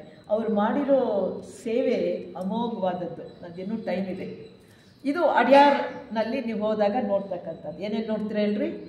ಸಾಲು ಮರಗಳು, ವನ್ಯ ಸಂಪತ್ತು, ಹಾಗೆ ಬುದ್ಧ ಟೆಂಪಲ್ಲು, ಜೈನ ಇದು ಪಾರ್ಸಿ ಟೆಂಪಲ್ಲು, ಕ್ರಿಶ್ಚಿಯನ್ನವ್ರಿಗೆ ಚರ್ಚು, ಮಾಸ್ಕು, ಬಾಲಸಮಾಲ್ ಟೆಂಪಲ್ಲು, ಇವುಗಳನ್ನೆಲ್ಲ ನೋಡ್ತೀವಿ. ಹಾಗೆ ವಸಂತ ಪ್ರೆಸ್ ನೋಡ್ತೀವಿ. ಆಮೇಲೆ ಈಗ ನಮ್ಮ ಟಿಂಬಾಯ್ಡ್ ಬಂದ ಮೇಲೆ ಬ್ಲಾವರ್ಸ್ಕಿ ಬಂಗ್ಲೋ ಅಂತಿದೆಯಲ್ಲ, ಅದನ್ನೆಲ್ಲ ರಿನೋವೇಟ್ ಮಾಡಿ ಇನ್ನೂ 100 ವರ್ಷ ಬಾಳೋ ಹಾಗೆ ಮಾಡಿದ್ರು. ಲೆಡ್ಬಿಟರ್ ಚೇಂಬರ್ಸ್ ಅಂತ ಮಾಡಿದ್ರಲ್ಲ, ಅದನ್ನೆಲ್ಲ ರಿನೋವೇಟ್ ಮಾಡಿದ್ದಾರೆ. ನ್ಯೂ ಕ್ವಾಡ್ರೆಂಗಲ್ಲು ಅದು ತುಂಬ ಶಿಥಿಲವಾಗಿತ್ತು, ಅದನ್ನೆಲ್ಲನೂ ಜೀರ್ಣೋದ್ಧಾರ ಮಾಡಿ ಭಾಳ ಈಗಿನ ಕಾಲಕ್ಕೆ ತಕ್ಕ ಹಾಗೆ ಇಂಪ್ರೂವ್ ಮಾಡಿದ್ದಾರೆ. ಮೊದಲೆಲ್ಲ ನಾವು ಹೋಗೋ ಕಾಲದಲ್ಲಿ ಗುಡ್ಸ್ನಲ್ಲಿ ನಾವು ಅಲ್ಲಿ ವಾಸ ಮಾಡ್ತಾ ಇದ್ದಿದ್ದು. ಕನ್ವೆನ್ಷನ್ ಸಮಯದಲ್ಲಿ ಬಿಲ್ಡಿಂಗ್ಸ್ ಇರಲಿಲ್ಲ. ರಾಧಾ ಬನ್ನೇರು ಅಧ್ಯಕ್ಷರಾದ ಮೇಲೆ ಒಂದೊಂದು ಬಿಲ್ಡಿಂಗ್ಸು ಶುರುವಾಗಿದ್ದು. ನ್ಯೂ ಕ್ವಾಡ್ರೆಂಗಲ್ಲು ಮೊದಲೇ ಇತ್ತು, ವೈಶ್ಯ ಕ್ವಾರ್ಟರ್ಸ್ ಇತ್ತು. ನೋಡಿ, ಒಬ್ಬೊಬ್ಬರು ಮಹಾನುಭಾವರು, ಆಂಧ್ರದವರಾಗಿರ್ಬೋದು, ಗುಜರಾತ್ನವರಾಗಿರ್ಬೋದು, ಬಂದು ಒಂದೊಂದು ಬಿಲ್ಡಿಂಗ್ ಕಟ್ಸ್ಬಿಟ್ಟಿದ್ದಾರೆ ಅಲ್ಲಿ. ನೀವು ನೋಡಿದ್ರೆ ವೈಶ್ಯ ಕ್ವಾರ್ಟರ್ಸ್ ಅಂತೀವಿ, ಗುಜರಾತಿ ಕ್ವಾರ್ಟರ್ಸ್ ಅಂತ ಹೇಳ್ತೀವಿ, ಮಂಗಳ ಬಿಲ್ಡಿಂಗ್ ಅಂತ ಹೇಳ್ತೀವಿ. ಈ ಥರ ಅವ್ರವ್ರ ಹೆಸರಲ್ಲಿ ಅವ್ರವ್ರನ್ನ ಫೆಡ್ರೇಷನ್ನಿಂದ ಒಂದೊಂದು ಬಿಲ್ಡಿಂಗು ಕಟ್ಟಿದ್ದಾರೆ. ಅದು ನೋಡೋಕೆ ಹೋದರೆ ಕರ್ನಾಟಕದ್ದೇ ಯಾವುದೂ ಬಿಲ್ಡಿಂಗ್ ಕಾಣ್ತಾ ಇಲ್ಲ ಅಲ್ಲಿ. ಆಮೇಲೆ ಭೋಜನ ಶಾಲೆ, ಅದರ ಸರ್ವಿಸ್ ಮಾಡಿದ್ದಾರೆ. ನಮ್ಮ ಕರ್ನಾಟಕದವರು ಸಾಕಷ್ಟು ಅಡಿಯಾರ್ನಲ್ಲಿ ಸೇವೆ ಮಾಡಿರೋದನ್ನು ಕಾಣ್ತೀವಿ. ಹೀಗೆ ಅಡಿಯಾರ್ ಅನ್ನೋದು ಮಹಾತ್ಮರಿಂದ, ತಪಸ್ವಿಗಳಿಂದ ಮತ್ತು ನಮ್ಮ ನಾಯಕರಿಂದ ಹೆಚ್ಚು ಮ್ಯಾಗ್ನೆಟೈಸ್ ಆಗಿ ಮತ್ತು ಬ್ಲಾವರ್ಸ್ಕಿಯವರ ಒಂದು ಉದಾತ್ತವಾದಂಥ ಸೇವೆಯಿಂದ ಎಲ್ಲೆಲ್ಲಿ ದೈವಿಕ ಶಕ್ತಿ ಕೇಂದ್ರಗಳಿದೋ ಅಲ್ಲಿಂದ ಸತತವಾಗಿ ಈಗಲೂ ಕೂಡ ಅಡಿಯಾರಿಗೆ ಶಕ್ತಿ ಪ್ರಯೋಗಿಸೋದಕ್ಕೆ ಲಿಂಕ್ ಮಾಡಿಬಿಟ್ಟಿದ್ದಾರೆ. ಈಗಲೂ ಬೀಳ್ತಾ ಇದ್ದಿತ್ತು. ಆದ್ದರಿಂದ ಆ ಶಕ್ತಿ ಭಾಳ ಚೆನ್ನಾಗಿ ಈಗಲೂ ಕೂಡ ಮೇಂಟೈನ್ ಆಗಿದೆ. ಆದರೆ ನಮ್ಮ ಕಾಣಿಕೆ ಏನಪ್ಪ ಅಂತಂದರೆ, ನಾವು ಹೋದಾಗ ಆ ಶಕ್ತಿನ ಹೆಚ್ಚು ಮಾಡಬೇಕು, ಬೇರೆ ಆಲೋಚನೆ ಮಾಡಬಾರ್ದು. ನಮ್ಮ ವ್ಯವಹಾರಕ್ಕಲ್ಲಿ ತಗೊಂಡು ಬರಬಾರ್ದು. ಕೇವಲ ಆಧ್ಯಾತ್ಮಿಕ ಚಿಂತನೆಯಿಂದ ನಮ್ಮ ಕಾಂಟ್ರಿಬ್ಯೂಷನ್, ಒಳ್ಳೆಯ ಸಂಕಲ್ಪಗಳನ್ನು, ಒಳ್ಳೆ ಯೋಚನೆಗಳನ್ನು ಅಲ್ಲಿ ಬಿಟ್ಟು ನಾವು ಬಂದರೆ ಅದಿನ್ನೂ ಹೆಚ್ಚು ವೀರ್ಯವತ್ತಾಗಿ ನಡೆದಾಗ ಅನೇಕರನ್ನು ಆಕರ್ಷಿಸಿ. ನೋಡಿ, ಫಾರಿನರ್ಸು ಆಕರ್ಷಿತರಾಗಿ ಅವರು ಯಾವುದೋ ದೇಶದಲ್ಲಿ ಇದ್ರೂ ಇಲ್ಲೊಂದು ಸರ್ವಿಸ್ ಮಾಡೋಕ್ಕೆ ಬರ್ತಾರೆ ಅಲ್ವಾ? ಯಾಕೆ? ಆ ರೀತಿ ಸೆಳೆಯುತ್ತೆ. ಇಂದಿನ ಸಂಸ್ಕಾರ ಇದ್ರೇ ಅಲ್ಲಿ ಕೆಲಸ ಮಾಡೋಕ್ಕಾಗತ್ತೆ. ಇಲ್ಲಾಂದರೆ ಸುಮ್ಮನೆ ಏನೋ ಚೆನ್ನಾಗಿರುತ್ತೆ, ತಿರುಗಾಡ್ಕೊಂಡಿರ್ಬೋದು ಅನ್ನೋರ್ಗಲ್ಲ, ಸೇವೆ ಮಾಡೋರ್ಗು. ಯಾರ್ಯಾರು ಮಾಡಿದ್ದಾರೆ, ಜಾಮಿನ್ಸ್ ಆಗಿರ್ಬೋದು, ಮಾರ್ಜಾತ್ಮ ಆಗಿರ್ಬೋದು, ಹಿಂದಿನವರು ಮೇರಿ ಆ್ಯಂಡರ್ಸನ್ ಆಗಿರ್ಬೋದು, ಅವರು ಲೈಫ್ ಲಾಂಗ್ ಅಲ್ಲೆಲ್ಲನೂ ಸೇವೆ ಮಾಡಿ ತಮ್ಮ ಅದಕ್ಕೆ ಕಾಣಿಕೆಯನ್ನು ಕೊಟ್ಟಿದ್ದಾರೆ. ಇಂಥ ಒಂದು ಪುಣ್ಯ ಕ್ಷೇತ್ರದ ಮಹತ್ವ ಅಂತ ತಿಳ್ಕೊಂಡ್ವಿ. ಈಗ ಸೂಕ್ಷ್ಮವಾಗಿ ಅಲ್ಲಲ್ಲಿ ಬಂದ್ಬಿಟ್ಟಿದೆ ಕರ್ನಲ್ ಆಲ್ಕಾಟ್ರು ವಿಚಾರ ಅಲ್ವಾ? ಅವರೇ ಅಡಿಯಾರನ್ನು ಪರ್ಚೇಸ್ ಮಾಡಿದ್ದು, ಅವರೇ ಲೈಬ್ರರಿಯನ್ನು ಸ್ಥಾಪನೆ ಮಾಡಿದ್ದು, ಮತ್ತು ಅವರು ಮಾಡಿರ್ತಕ್ಕಂಥ ಇನ್ನೂ ಬೇರೆ ಕೆಲಸಗಳನ್ನು ಸ್ಮರಿಸ್ಕೊಳ್ಳೋಣ. ಅವರು ಮೂಲತಃ ಬ್ರಿಟಿಷ್ ದೇಶದವರು, ಲಂಡನ್ನವರು. ಅವರ ಮುತ್ತಾತನ ಕಾಲದಲ್ಲಿ ಅಮೇರಿಕಾ ಸಂಯುಕ್ತ ಸಂಸ್ಥಾನಕ್ಕೆ ಹೋಗಿ ಅಲ್ಲಿ ನೆಲೆಸಿರ್ತಾರೆ. ಅನೇಕ ಜನ್ಮಗಳು, ಅಂದರೆ ಅವರ ಮುತ್ತಾತಂದರು ಹೋಗಿ ಅಲ್ಲಿ ನೆಲೆಸಿರ್ತಕ್ಕಂಥದ್ದು. ಇವರು ತಂದೆ ವೈಕಾಫ್, ಹೆನ್ರಿ ವೈಕಾಫ್ ಆಲ್ಕಾಟ್ ಅಂತ. ತಾಯಿ ಎಮಿಲಿ ಸ್ಟೀಲ್ ಅಂತಕ್ಕಂಥವ್ರಿಗೆ 6 ಜನ ಮಕ್ಕಳು, 4 ಜನ ಗಂಡು ಮಕ್ಕಳು, 2 ಹೆಣ್ಣು ಮಕ್ಕಳು. ಅದರಲ್ಲಿ ಮೊದಲನೆಯವರೇ ಕರ್ನಲ್ ಆಲ್ಕಾಟ್, ಹಿರಿಯ ಮಗ. ಆದರೆ 15 ವರ್ಷಕ್ಕೆ ಪ್ರೌಢಶಾಲೆ SSLC ಅಂತೀವಲ್ಲ ಅದು ಮುಗಿಸ್ಕೊಂಡು ಕಾಲೇಜ್ ಸೇರ್ತಾರೆ. ಆ ಕಾಲೇಜ್ ಸೇರಿದಾಗ ಪೂರ್ಣ ಆಗೋದೇ ಇಲ್ಲ ಪಾಪ. 1 ವರ್ಷದ ಒಳಗಡೆ ಅವ್ರು ಕಾಲೇಜ್ ಬಿಡುವ ಪರಿಸ್ಥಿತಿ ಬರುತ್ತೆ. ಕಾರಣ ಅವ್ರ ತಂದೆ ತೀರೋಗ್ಬಿಡ್ತಾರೆ. ಹಿರಿಯ ಮಗ ದುಡಿಯೋರಿಲ್ಲ, ತಮ್ಮಂದಿರು ತಂಗಿಯನ್ನು ನೋಡ್ಕೋಬೇಕು. ಏನು ಮಾಡ್ತಾರೆ? ಕೆಲಸ ಓದೋದನ್ನು ಬಿಟ್ಟು ಬೇರೆ ವೃತ್ತಿ ನೋಡ್ಕೋಬೇಕು. ಅವ್ರ ಸೋದರ ಮಾವ ಅವ್ರಿಗೊಂದು ಕೆಲಸ ಕೊಡ್ತಾರೆ. 500 ಎಕರೆ ಅಗ್ರಿಕಲ್ಚರ್ ಲ್ಯಾಂಡ್ ನೋಡ್ಕೊಳ್ಳೋ ಉಸ್ತುವಾರಿ ಕೊಡ್ತಾರೆ. ಇವರು ಅಗ್ರಿಕಲ್ಚರ್ ಸೈಂಟಿಸ್ಟ್ ಅಂತ ಹೇಳ್ಬೋದು. ವೈಜ್ಞಾನಿಕ ಮನೋಭಾವ ಇರ್ತಕ್ಕಂಥ ವಿದ್ಯಾರ್ಥಿ ಇವರು. ಅವ್ರೇನು ಮಾಡಿದ್ರು, ಅದೇ ಓದೋಕ್ಕಾಗಲಿಲ್ಲ ಅಂತಂದರೆ ಕೃಷಿನಲ್ಲಿ ಪರಿಣಿತಿಯನ್ನು ಪಡ್ಕೊಳ್ತಾರೆ. ಯಾವ ರೀತಿ ಬೆಳಿಬೇಕು, ಹೊಸದಾಗಿ ತಳಿಗಳನ್ನು ಯಾವ ರೀತಿ ಸೃಷ್ಟಿ ಮಾಡಬೇಕು, ಹೆಚ್ಚು ಇಳುವರಿ ಹೇಗೆ ಬೆಳೆಯೋಕ್ಕೆ ಸಾಧ್ಯ ಅಂತಂತೆಲ್ಲ ರಿಸರ್ಚ್ ಮಾಡಿ ಸ್ವಲ್ಪ ಕಾಲದಲ್ಲೇ 2-3 ವರ್ಷಗಳಲ್ಲೇ ಅವರು ಒಂದು ಇನ್ಸ್ಟಿಟ್ಯೂಟನ್ನು, ಅಗ್ರಿಕಲ್ಚರ್ ಟ್ರೈನಿಂಗ್ ಸ್ಕೂಲನ್ನು ಶುರು ಮಾಡಿ ಅದರಲ್ಲಿ ಯಾರಿಗೆ ಆಸಕ್ತಿ ಇರೋದೋ ಅವ್ರಿಗೆಲ್ರಿಗೂ ತರಬೇತಿಯನ್ನು ಕೊಟ್ಟು ಅವರು ನಮ್ಮ ಪೌರ್ವಾತ್ಯ ದೇಶದಲ್ಲಿ ಸೊರಗಾಮ್ ಅಂತಕ್ಕಂಥ ಒಂದು ಹೈಬ್ರಿಡ್ ತಳಿ ಇತ್ತು. ಆ ಒಂದು ಸೊರಗಾಮ್ ಅಂತಕ್ಕಂಥ ಒಂದು ದ್ವಿದಳ ಧಾನ್ಯದ ಸಸ್ಯ ಹೆಚ್ಚು ಇಳುವರಿ ಕೊಡ್ತಾಯಿತ್ತು. ಅದನ್ನು ನಾವು ಯಾಕೆ ಪ್ರಯೋಗ ಮಾಡಬಾರ್ದು? ಈ ಮಣ್ಣನ್ನು ಯಾವ ರೀತಿ ಬದಲಾಯಿಸಿದರೆ ನಮಗೂ ಇಲ್ಲ ಹೈಬ್ರಿಡ್ ತಳಿ ಹೆಚ್ಚು ಉತ್ಪತ್ತಿ ಆಗುತ್ತೆ ಅಂತ ರಿಸರ್ಚ್ ಮಾಡಿ ಅದಕ್ಕೆ ತಕ್ಕ ಹಾಗೆ ಅವರು ಹೊಸ ತಳಿಗಳನ್ನು ಕಂಡುಹಿಡಿದು ಹೆಚ್ಚು ಇಳುವರಿ ಬರೋ ಹಾಗೆ ಮತ್ತು ಕಾಯಿಲೆಗಳು ಕಡಿಮೆ ಇರೋ ಹಾಗೆ ಹೆಚ್ಚು ಉತ್ಪತ್ತಿ ಆಗೋ ಹಾಗೆ ಅವರು ಸ್ಪೆಷಲೈಸ್ ಆಗ್ತಾರೆ. ಇದನ್ನು ನೋಡಿಬಿಟ್ಟು ಕೇವಲ ಅಷ್ಟೊತ್ತಿಗೆ 20 ವರ್ಷ ಅಷ್ಟೇ. ಆಗ ಅವರಿಗೆ ಗ್ರೀಸ್ ದೇಶದಿಂದ ಅಗ್ರಿಕಲ್ಚರ್ ಇನ್ಸ್ಟಿಟ್ಯೂಟ್ ಒಂದಿರುತ್ತೆ. ಅದಕ್ಕೆ ಇವರು ಇಂಥ ಒಂದು ಪ್ರತಿಭಾವಂತ ಒಳ್ಳೆಯ ಸಂಶೋಧನೆ ಮಾಡಿ ಗಿಡಗಳನ್ನೆಲ್ಲ ಹೊಸ ತಳಿಗಳನ್ನೆಲ್ಲ ಹೆಚ್ಚು ಉತ್ಪತ್ತಿ ಆಗೋದನ್ನೆಲ್ಲ ಮಾಡೋದಕ್ಕೆ ಕಂಡುಹಿಡಿತಾ ಇದ್ದಾರೆ. ನಿಮ್ಮನ್ನು ಚೇರ್ಮನ್ ಮಾಡ್ತೀವಿ, ಪ್ರಮುಖರನ್ನಾಗಿ ಮಾಡ್ತೀವಿ ಅಂತ ಇನ್ವೈಟ್ ಮಾಡ್ತಾರೆ. ಅವರು ಮೊದಲು ನನ್ನ ದೇಶಕ್ಕೆ ನಾನು ಸೇವೆ ಮಾಡಬೇಕು, ನಂತರ ಆಮೇಲೆ ನಾನು ಈಗೆಲ್ಲೂ ಬರಲ್ಲ ಅಂತ ಹೇಳಿಬಿಟ್ಟು ಅವರು ತಿರಸ್ಕಾರ ಮಾಡ್ತಾರೆ. ಅಂದರೆ ಅಲ್ಲಿ ಹೋಗೋದೇ ಇಲ್ಲ. ಆಮೇಲೆ ಇವರು ಪುಸ್ತಕಗಳನ್ನು ಬರೀತಾರೆ. ಯಾವ ರೀತಿ ಅಗ್ರಿಕಲ್ಚರನ್ನು ಅಭಿವೃದ್ಧಿಪಡಿಸೋದು, ಮಣ್ಣನ್ನು ಅಗ್ರಿಕಲ್ಚರ್ ಫೀಲ್ಡ್ನಲ್ಲಿ ಯಾವ ರೀತಿ ಹೆಚ್ಚು ಇಳುವರಿ ಪಡ್ಕೊಳ್ಳೋದು, ಕಾಯಿಲೆಗಳನ್ನು ಗಿಡಗಳಿಗೆ ಬರ್ತಕ್ಕಂಥ ಕಾಯಿಲೆಗಳನ್ನು ಯಾವ ರೀತಿ ಕಡಿಮೆ ಮಾಡ್ಕೊಳ್ಳೋದು, ಆ ರೀತಿ ಯುವಕರಿಗೆ, ಇದು ವ್ಯವಸಾಯ ಬರೀ ರೈತರಿಗಲ್ಲ, ಕೆಲಸಕ್ಕೆ ಬಾರ್ದವ್ರಿಗಲ್ಲ, ಯುವಕರು ಮಾಡಬೇಕು. ದೇಶ ಸಮೃದ್ಧಿ ಆಗಬೇಕಾದ್ರೆ ಮೊದಲು ನೀವು ಪ್ರಾರಂಭದಲ್ಲಿ ವ್ಯವಸಾಯನ ಮಾಡಿ ಹೆಚ್ಚು ಸಂಪಾದನೆ ಮಾಡಿ, ಸಂಪತ್ತು ಬರುತ್ತೆ. ಆಮೇಲೆ ಬರಗಾಲ ಬಂದರೂ ಕೂಡ ನಿಮ್ಮ ಊರನ್ನು ನೀವು, ನಿಮ್ಮ ದೇಶವನ್ನು ನೀವು ಉಳಿಸ್ಕೊಳ್ಬೋದು ಅಂತ ಅವರಿಗೆ ಕರೆ ಇರ್ತಾರೆ. ಮೊದಲು ಆದ್ಯತೆ ವ್ಯವಸಾಯ ಅಂತ ಹೇಳಿ, ಇನ್ನು ಮಿಕ್ಕ ನಿಮ್ಮ ಸಾಮರ್ಥ್ಯ ಏನಿರುತ್ತೋ ಆ ಫೀಲ್ಡ್ಗೆ ಹೋಗಿ ಅಂತ ಆಹ್ವಾನ ಕೊಟ್ಟು ಎಲ್ರಿಗೂ ತರಬೇತಿ ಕೊಟ್ಟು ಅಗ್ರಿಕಲ್ಚರ್ ಲ್ಯಾಂಡ್ ಇದರಲ್ಲಿ ಹೆಚ್ಚು ವೈಜ್ಞಾನಿಕ ಮನೋಭಾವನೆಯಿಂದ ಅವರು ಉಚ್ಛ್ರಾಯ ಸ್ಥಿತಿಗೆ, ಅಂದರೆ ಒಂದು ಯೂನಿವರ್ಸಿಟಿನೇ ಇವರನ್ನ ಬಂದು ಚೇರ್ಮನ್ ಆಗಿ ಅಂತ ಕರೆದ್ರೂ ಕೂಡ ಹೋಗಲ್ಲ ಅಂಥ ಮಹಾನುಭಾವ. ಆದ್ದರಿಂದ ಬೆಸೆಂಟ್ರು ಹೇಳ್ತಾರೆ, ಇವರ ಜೀವನವನ್ನು ನಾವು 3 ಹಂತಗಳಲ್ಲಿ ವಿಭಾಗ ಮಾಡಬಹುದು. ಮೊದಲನೇ ಹಂತದಲ್ಲಿ ವಿದ್ಯಾಭ್ಯಾಸ ಸ್ಟಾಪ್ ಆಯಿತು. ನಂತರ ಅಗ್ರಿಕಲ್ಚರ್ ವೃತ್ತಿಗೆ ವೈಜ್ಞಾನಿಕ ಮನೋಭಾವದಿಂದ ಅಗ್ರಿಕಲ್ಚರ್ನಲ್ಲಿ ಕೃಷಿಯನ್ನು ಉದ್ಧಾರ ಮಾಡ್ತಾರೆ. ಅಲ್ಲೇ ಮುಂದುವರಿಲಿಲ್ಲ. ಅಲ್ಲಿಂದ ಮತ್ತೆ ಏನು ಮಾಡ್ತಾರೆ, ಇವರು ದೇಶ ಸೇವೆ ಮಾಡ್ತಕ್ಕಂಥದ್ದು ವರ್ಜೀನಿಯಾ ಅಂತಕ್ಕಂಥ ಪಟ್ಟಣದಲ್ಲಿ ಸೆಕ್ಯೂರಿಟಿ ಗಾರ್ಡ್ಸ್ ಅಂತಾರೆ. ಅಂದರೆ ಹೋಮ್ ಗಾರ್ಡ್ಸ್ ಅಂತ ಕೇಳಿರ್ಬೋದಲ್ವ, ರಕ್ಷಣಾ ಅಂದರೆ ರಾತ್ರಿ ಹೊತ್ತು ಬೀಟ್ ಬರ್ತಾರೆ ನೋಡ್ರಿ, ಆ ಕೆಲಸವನ್ನು ಮಾಡ್ತಾರೆ. ಬಹಳ ದಕ್ಷತೆಯಿಂದ ಎಷ್ಟೇ ಕೆಲಸ ಇದ್ದರೂ ಕೂಡ ತಮ್ಮ ಊರನ್ನು ಕಾಪಾಡ್ಕೊಳ್ತಕ್ಕಂಥ ಹೋಮ್ ಗಾರ್ಡ್ ಆಗಿ ಕೆಲಸ ಮಾಡ್ತಾರೆ. ಇವರು ನಿಷ್ಠೆ, ಸಾಹಸ, ಧೈರ್ಯ ಎಲ್ಲ ನೋಡ್ಕೊಂಡ್ಬಿಟ್ಟು ಇವರು ಆರ್ಮಿನವರು ಸರ್ಕಾರ ಇವರನ್ನು ಗುರುತಿಸಿ, ನೀವು ನಿಮಗೊಂದು ಕೆಲಸ ಕೊಡ್ತೀವಿ, ನಮ್ಮ ಇದರಲ್ಲಿ ಇದು ಯುದ್ಧ ಸಾಮಗ್ರಿಗಳು ಸ್ಟೋರ್ ರೂಮ್ನಲ್ಲಿ ಭ್ರಷ್ಟಾಚಾರ ನಡೀತಿರುತ್ತೆ, ಎಲ್ಲ ಕಳುವಾಗ್ತಾ ಇರುತ್ತೆ, ಎಲ್ಲೆಲ್ಲೂ ಆ ಸೀಕ್ರೆಟ್ಸ್ ಎಲ್ಲನೂ ಬೇರೆ ಕಡೆಗೆ ಹೋಗ್ತಾ ಇರುತ್ತೆ. ಯಾಕೆಂದರೆ ಒಂದು ದೇಶವನ್ನು ರಕ್ಷಿಸ್ತಕ್ಕಂಥವ್ರಿಗೆ ಕೆಲವು ಸೀಕ್ರೆಟ್ಸನ್ನು ಬಹಿರಂಗಪಡಿಸಬಾರ್ದು. ದುಡ್ಡಿನ ಆಸೆಗೆ ಅವರು ಭ್ರಷ್ಟರಾಗಿ ಕೆಲಸ ಮಾಡ್ತಿರ್ತಾರೆ. ಆದ್ದರಿಂದ ನೀವು ಅಂಥವ್ರನ್ನ ಹಿಡಿದು ನಮಗೆ ಕೊಡಬೇಕು ಅಂದ್ಬಿಟ್ಟು ಆ ರಕ್ಷಣಾ ವೇದಿಕೆಗೆ ಅವರನ್ನು ಕಮಿಷನರ್ ಆಗಿ ಆಯ್ಕೆ ಮಾಡ್ತಾರೆ. ಅಲ್ಲಿಯೂ ಕೂಡ ಭಾಳ ಕಷ್ಟ. ಯುದ್ಧ ಆದರೂ ಮಾಡ್ಬೋದು, ಒಳಗೆ ಇರೋ ಶತ್ರುಗಳ ಮೇಲೆ ಕಂಡುಹಿಡಿಯೋದು ಭಾಳ ಪ್ರಾಣ ಅಂತ ಕಷ್ಟ ಅಂತ. ಮನೆ ಒಳಗೆ ಹೊರಗಡೆ ಇದ್ದವ್ರು ತಪ್ಪಿಸ್ಕೋಬೋದು, ಮನೆಯಲ್ಲೇ ಇದ್ದರೆ ಎಷ್ಟು ಕಷ್ಟ ಅಲ್ವಾ? ಯಾವಾಗ ಸಾಯಿಸ್ತಾರೋ ಏನು ಮಾಡ್ತಾರೋ ಅಂಥದ್ದು ಬ್ಯಾಟಲ್ ಫೀಲ್ಡ್ ಆರ್ಮಿನಲ್ಲಿ ಇರ್ತಕ್ಕಂಥ ಅಧಿಕಾರಿಗಳೇ ಭ್ರಷ್ಟರಾದಾಗ ಇವರನ್ನು ಕಮಿಷನರ್ ಮಾಡಿದ್ರೆ ಇವ್ರಿಗೆ ನಾಳೆ ತೊಂದರೆ ಮಾಡ್ಬೋದಲ್ವಾ ಅಂತ ಅದರಲ್ಲಿ ಬಹಳ ನಿಷ್ಠೆಯಿಂದ, ಧೈರ್ಯದಿಂದ, ಸಾಹಸದಿಂದ ಆ ಭ್ರಷ್ಟರನ್ನು ಹುಡುಕಿ ಅವರಿಗೆ ಶಿಕ್ಷೆಗೆ ಗುರಿಪಡಿಸ್ತಾರೆ. ನಂತರ ಆ ದೇಶದಲ್ಲಿ ಯುನೈಟೆಡ್ ಸ್ಟೇಟ್ಸಲ್ಲಿ ಅಬ್ರಹಾಂ ಲಿಂಕನ್ನು ಅಧ್ಯಕ್ಷರಾಗಿರ್ತಾರೆ. ಅವರನ್ನು ಕೊಲೆ ಮಾಡಿಬಿಟ್ಟಿರ್ತಾರೆ. ಆ ಅಧ್ಯಕ್ಷನ ಕೊಲೆ ಮಾಡಿದ ಹಂತಕನನ್ನು ಕಂಡುಹಿಡಬೇಕಂತ ಒಂದು ಕಮಿಟಿ ಮಾಡ್ತಾರೆ. 3 ಜನದ 3 ಮ್ಯಾನ್ಸ್ ಕಮಿಟಿ ಅಂತ. ಅದರಲ್ಲಿ ಇವರು ಒಬ್ಬರು. ಇದು ಕಷ್ಟವೇ ಅಲ್ಲ, ಅಧ್ಯಕ್ಷನೇ ಸಾಯಿಸಿದಂಥವ್ರು ಇವ್ರನ್ನ ಸಾಯಿಸೋದೇನು ಕಷ್ಟವಾ?